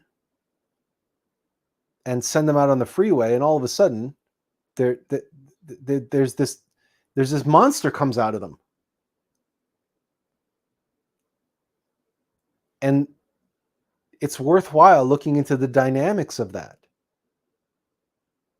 because that machine is an extension of self, but adds a kind of presence and power to the self that, absent the 3-ton piece of motorized armor, that self doesn't have. The confidence, the security, the arrogance, the boldness. And the automobile that you are in, plus the automobile that the other person is in, is a whole bunch of steel and glass and space separating the two of you. So it's like it's like two armored vehicles, right? Like, so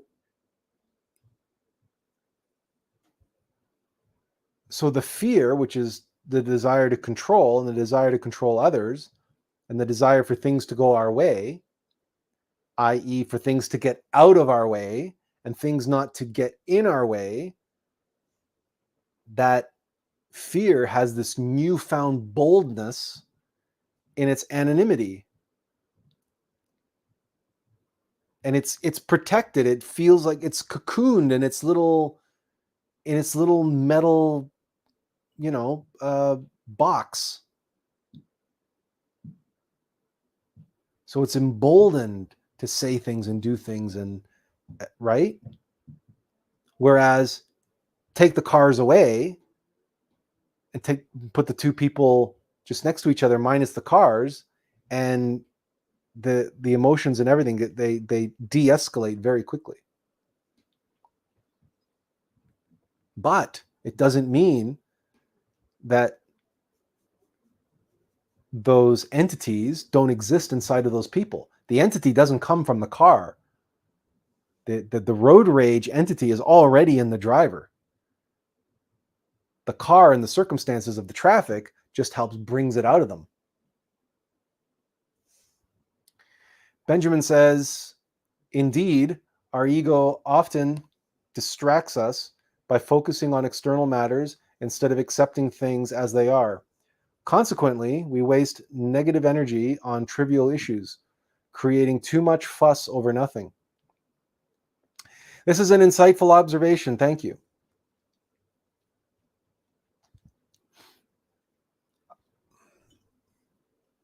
And the reason why it's important to recognize that the ego is going to keep us focused out there on the other, on the external matter, the external circumstance, the external person,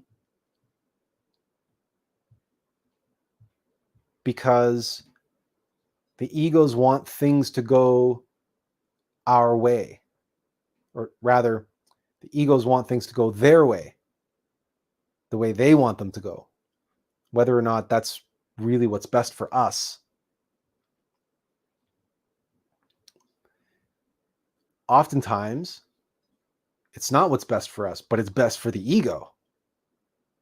So, for example, turning us into a raging alcoholic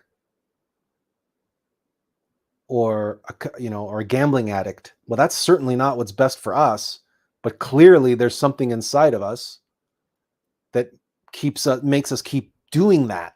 So it's clearly what's best for that demon, what's best for that ego is to keep us enslaved to our gambling addiction or to our alcoholism or our drug addiction or whatever, right? So there's lots of self-sabotaging behavior that there are entities inside of us that are responsible for, but those entities will keep us focused on external causes.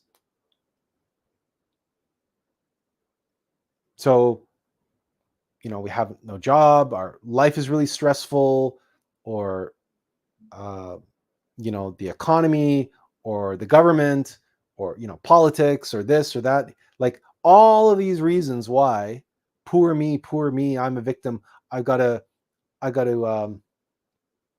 medicate myself.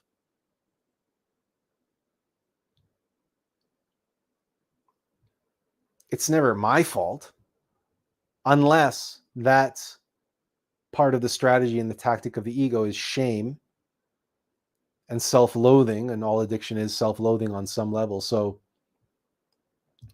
when the addiction is not just about self-medication, it's about self-destruction. And then the ego has us focused on ourself and the unbearable shame of living with ourself. Oh, I'm such a loser. I can't do anything. I can't do this. I can't do that. I'm, everything I do is fails. I'm no good. I'm to this. I'm not enough of that, and blah, blah, blah, blah, blah. And then jug, right? Oh no, I went on another bender. I have no willpower. I have no strength. I'm weak. I'm this, I'm that, and the other thing. Oh, quick. Let me drink some more. Right? It's the downward spiral again. But even that, you see, is an externalization. That's the ego putting the focus on something other than its self. The entity that's actually responsible for the behavior, and the entity that's actually responsible for the suffering, the source of the suffering. So the little annoyances we need them because we need to have a trigger, but the ego is never going to put his hand up and say, oh yeah, that annoyance over there. No, that's not that annoyance. It was me. It was me getting annoyed. Yeah, right here. Ego's never going to do that. Ego is going to get you out of bed, slipper in hand, looking for that mosquito to kill. That's the cause of the annoyance, don't you know? That's the problem, is that mosquito in the room. That's what has to die. Not the ego being annoyed. Not the ego that's actually the cause of the annoyance. The mosquito is just being a mosquito. You think the mosquito is trying to annoy you? I mean, just it's like 2 seconds of conscious contemplation of this, 2 seconds of meditation. You know, the mosquito is not there to annoy you. He might be there to suck your blood, but he's not there to annoy you. He's not there to prevent you from sleeping. On the contrary, the mosquito wants you to fall asleep. The sooner you fall asleep, the better for the mosquito.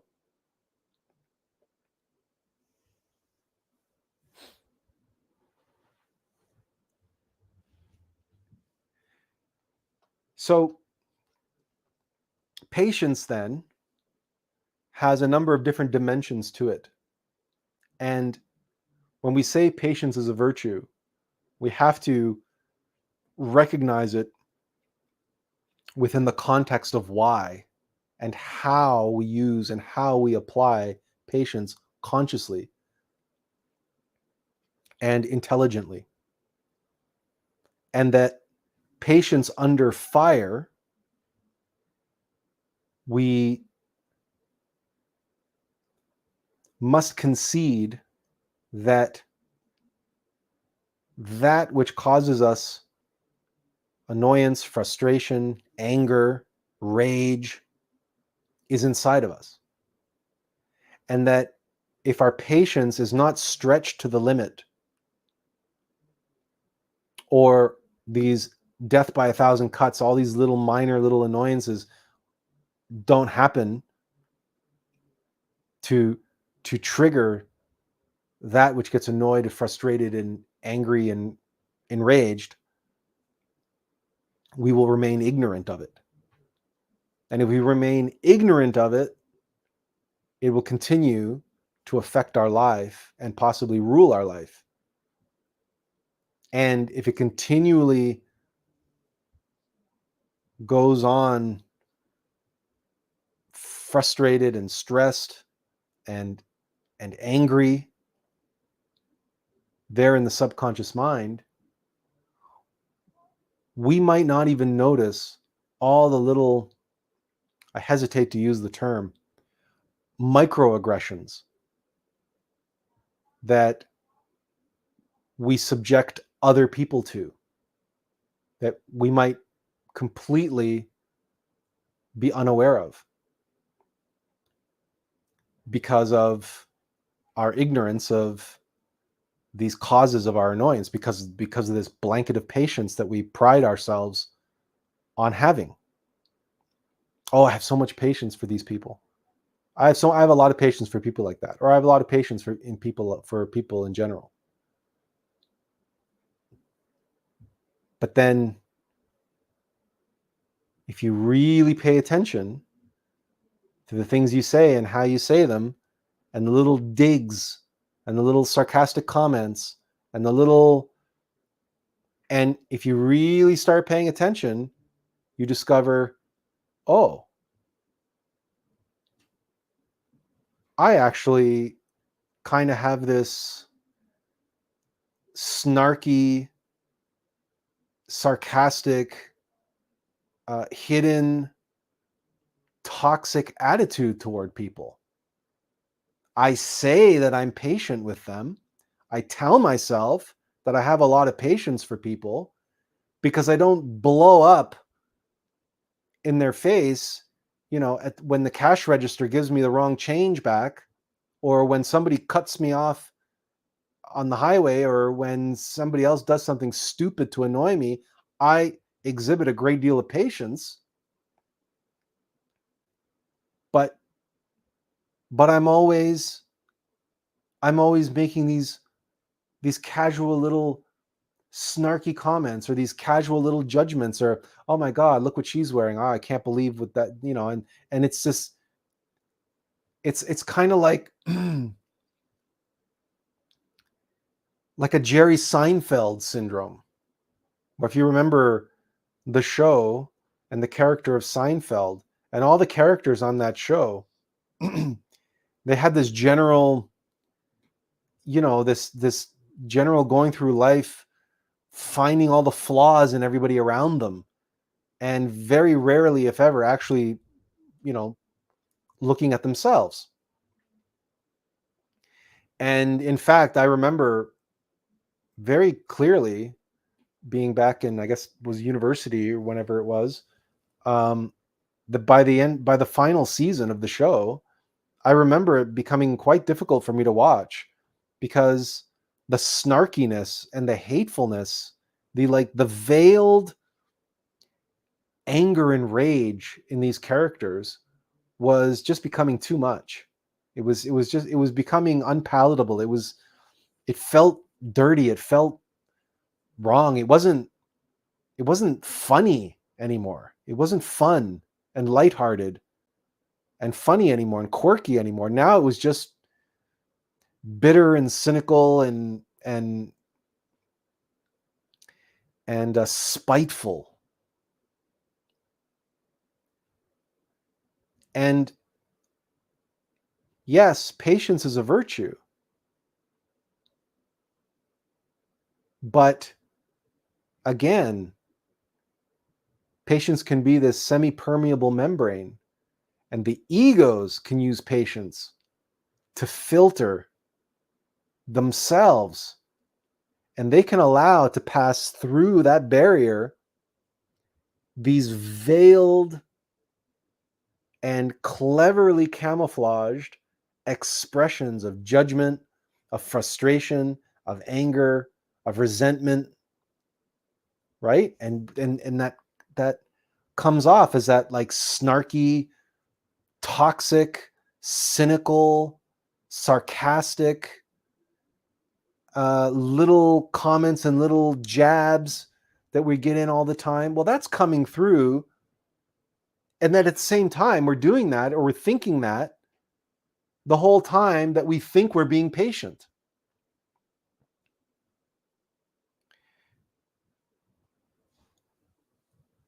Yes, patience is a virtue, but like any tool, like any force, like any strength, like any power, it can be used for good or it can be used for evil.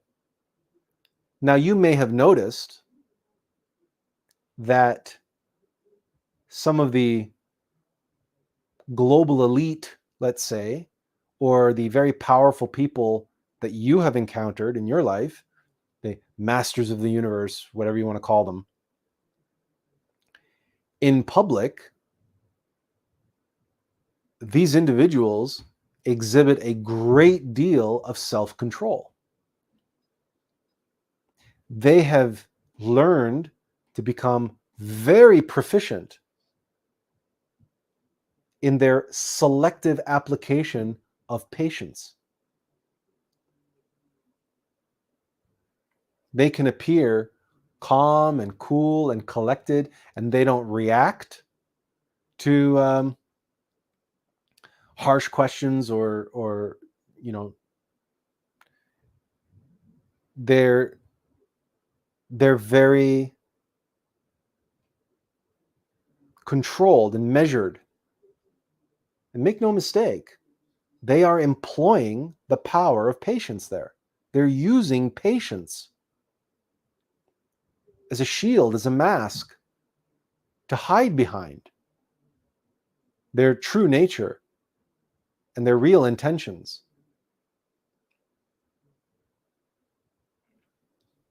Which, depending on the individual, if you're in the same room with them and if you're empathic, very sensitive to energy, you can feel it, right? A different kind of toxicity coming through their semi-permeable membrane of patience. That in fact they're actually very impatient, but a different kind of impatience in a different way. Like all predators, like all parasites, they rely on their patience to feed, to exploit their prey, to exploit their host. Think of the spider that makes its web and then sits motionless in the center of that web, just waiting for the unfortunate, unsuspecting fly. Or think of the Venus flytrap, which just blooms and just opens up and just sits there.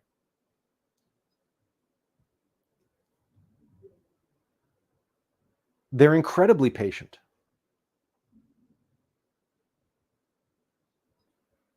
Now, do they have infinite patience? Can their patience run thin? And more importantly, is there something festering beneath that patience? And you know absolutely that there is, which is why a lot of these people have, behind closed doors in very secret societies and secret encounters, why you hear stories of such complete and total debauchery and sexual exploitation and all sorts of other things expressing themselves right out of the public eye behind closed doors,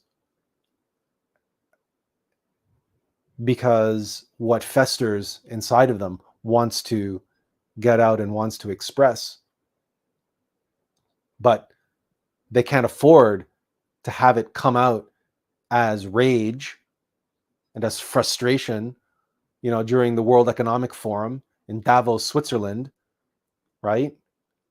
So they make sure that they empty themselves of all of their sexual frustration and all their desire to control and all their desire for all of these things, and they empty themselves out so that they can go out on camera in public, and with what patience they have left, they can mask and play all of these games while maintaining that sinister level of self intact beneath it. So we must always be in observation of ourselves and recognize that we too, maybe not to that degree, but if we too indulge in secret judgments and secret condemnations and secretly cursing or hexing others and wishing them ill will under our breath, or making snarky, sarcastic comments, or double entendres and getting on our little digs and little jabs, and maybe we're the only one in on the joke, or maybe a couple other people will snigger with us and get what we're about. But on the surface, we're being polite and kind and patient and, oh, don't worry, and everything else. But I'm getting in my little jab all the same. So be an observation of that, because again, patience is a virtue, but even a virtue can be used as a platform and a means and a device, a power for vice to utilize and exploit. But that's why self-observation and self-remembering are so important. And where our patience runs thin, or where our patience is permeable, and what slips through this way and that way, right? And then, of course, where our patience runs thin and gives out and breaks down, and then what comes up in its place. All of this, you see, relates to patience and the power of patience. And all of this is playing out in our relationships. Patience cannot be separated from us, nor the other, and what's being triggered, what is triggering the requirement to patience, and what that patience is holding back and or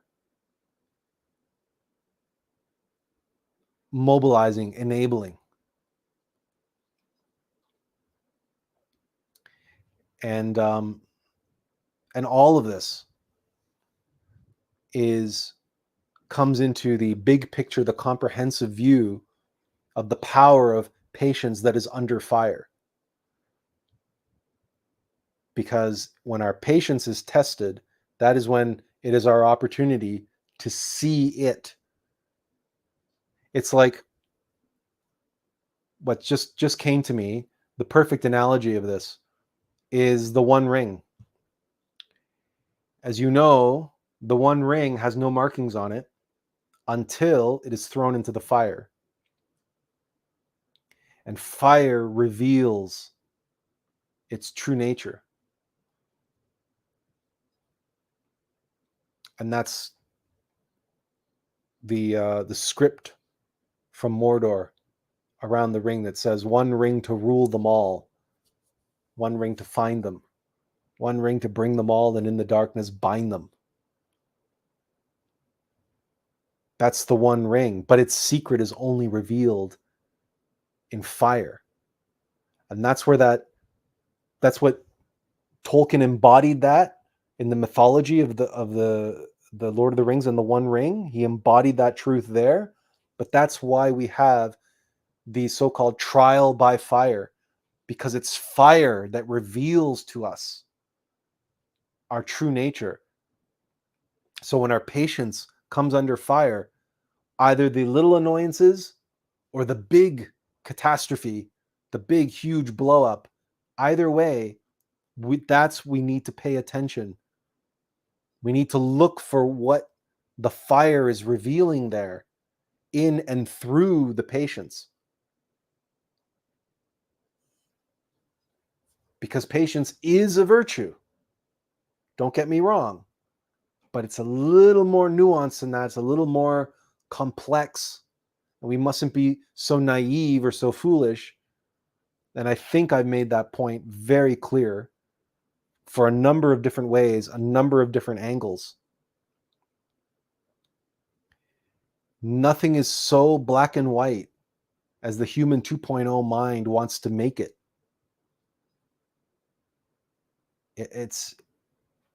These things are nuanced and complex, and they have a complexion to them. And that complexion is revealed when we're under fire. But we have to pay attention. We have to observe ourselves.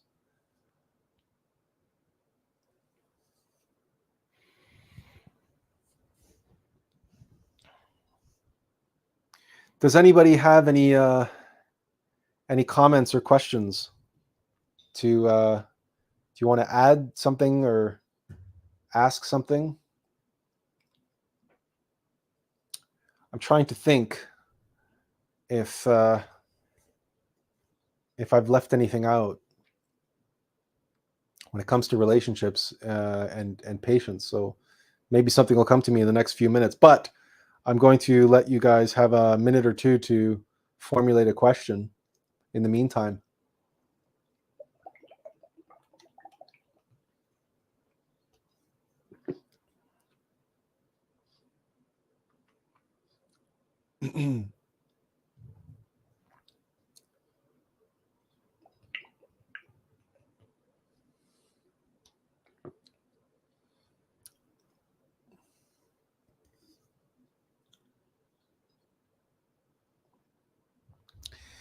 Benjamin says, the end of a matter is better than its beginning, and patience is better than pride.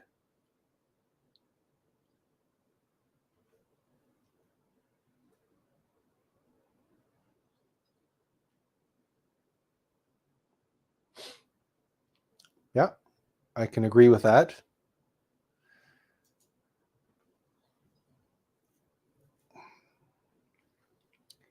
On that note,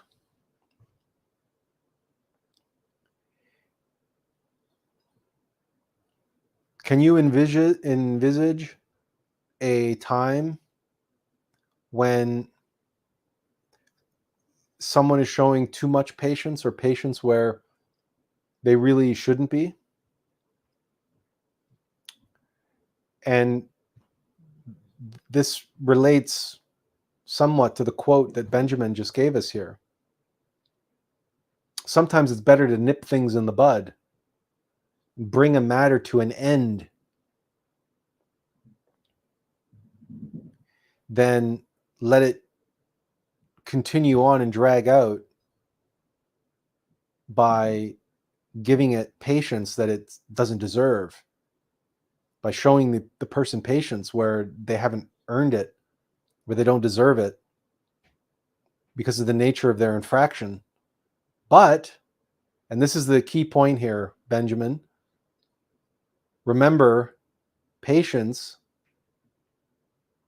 can be used by mystic pride. Patience can be used as one of the virtues that we prop ourselves up with mystic pride.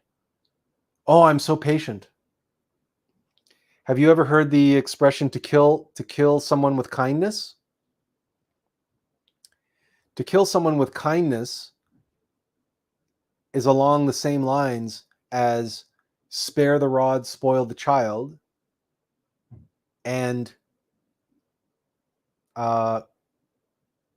too much patience leads to a fall. In the case of too much pride leads to a fall. Too much patience, if someone is too proudful in their patience can lead to a fall where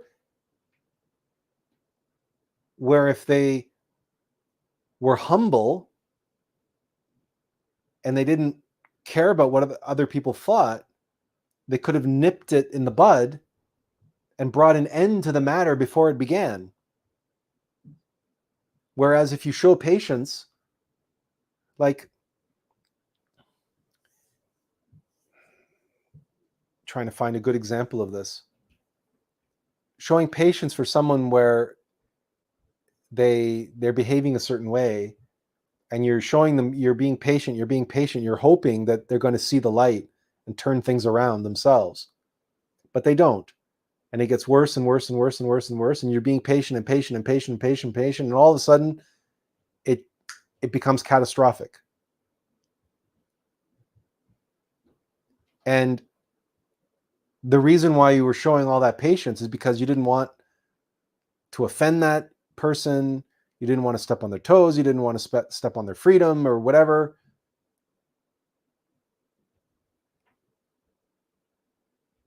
You rationalized a reason to be patient with them, but the rationalizations were mostly all about you and concerned about how you were going to look, how you were going to end up. And it was feeding your own pride, your own mystic pride. It was, no, I have to be patient. I have to show them patience. They'll come around. They'll figure it out. They've got to learn their own way. They've got to make their own mistakes and so on and so forth. And sure, maybe at the beginning it's okay to have that, but eventually you get to a point where it's like, no, okay, I've got to be the bad guy here. Somebody has to say something to this person. So now I'm going to take the pride off. I'm going to put on the hat of humility and say, I don't care what this person ends up thinking of me. I got to let them know what's what. And that they really need to take a long, hard look at what they're doing. And sure, I can still show patience in the process of doing that. But now it's a different kind of patience. It's not the patience of time, it's the patience of intensity. And say, what Benjamin quote here says, the end of a matter is better than its beginning. It's better to bring the matter to a close than it is to let it drag out because of pride.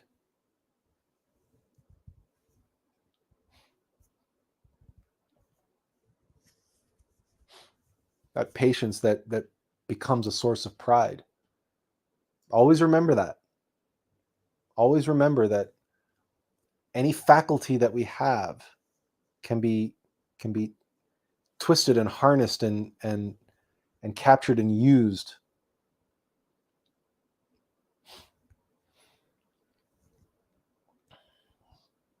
Any other comments or questions?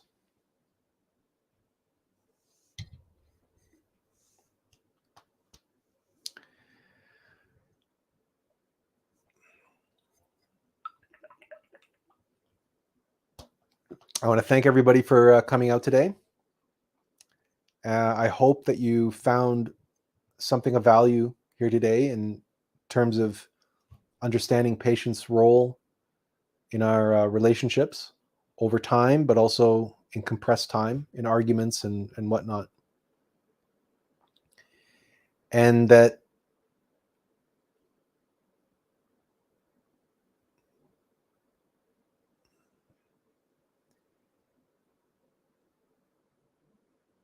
patience buys us time, and it buys us space, and it allows us to remain cognizant and control. Once our patience runs out, all bets are off. At that point, if your patience has been worn so thin that, and now this explosion of anger, of rage comes out, it's like, who knows what could happen? You can't count on your willpower necessarily able to step in. It's really the grace of God at that point that you don't say or do something that you're going to regret. So if we can, while we can, for as long as we can, for as long as we have the patience as we engage with others, but feel ourselves, the frustration, the anger, the resentment, the judgment building inside of us, to dissipate that, to transform it, to transmute it, to, use humor, or to walk away, take a break from that, person, just, and that patience can give us time to de-escalate the situation. But if it needs to escalate because we need to see something, then it's going to happen one way or another. We're going to be shown what we need to be shown. So remember that if things do escalate to that point, it's because there was something that you weren't observing in those more insignificant annoyances. But that is the reason why we have either our patience wearing out and wearing thin, or we have the holes in our patience for these little annoyances that get on our nerves.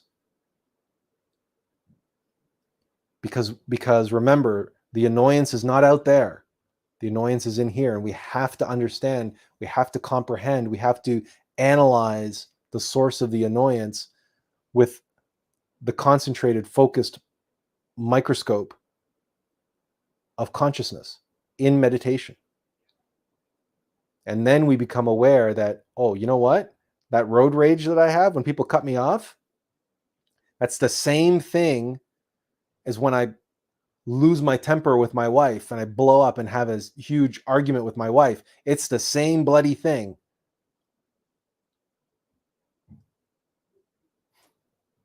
Right? These are the connections that you want to be able to make. And it's when our patience is under fire that we are shown, that we're given the evidence, we're given the material, the substance, right? The ring in the fire that reveals its nature. That's the power of patience under fire. Benjamin says, thank you for highlighting how fragile our patience can be and how some egos may hide behind it. This emphasizes the importance of self-awareness. Yeah. That's a nice little summation, a nice little punctuation point to put on today. So thank you everyone for coming out today. I look forward to seeing you next week. Have a great week, a week full of patience and love and self-observation and self-remembering. And I look forward to seeing you guys next week. And until then, and as always, you're welcome, Benjamin. You're welcome. And until then, and as always, I wish you all inferential peace. Goodbye, everyone.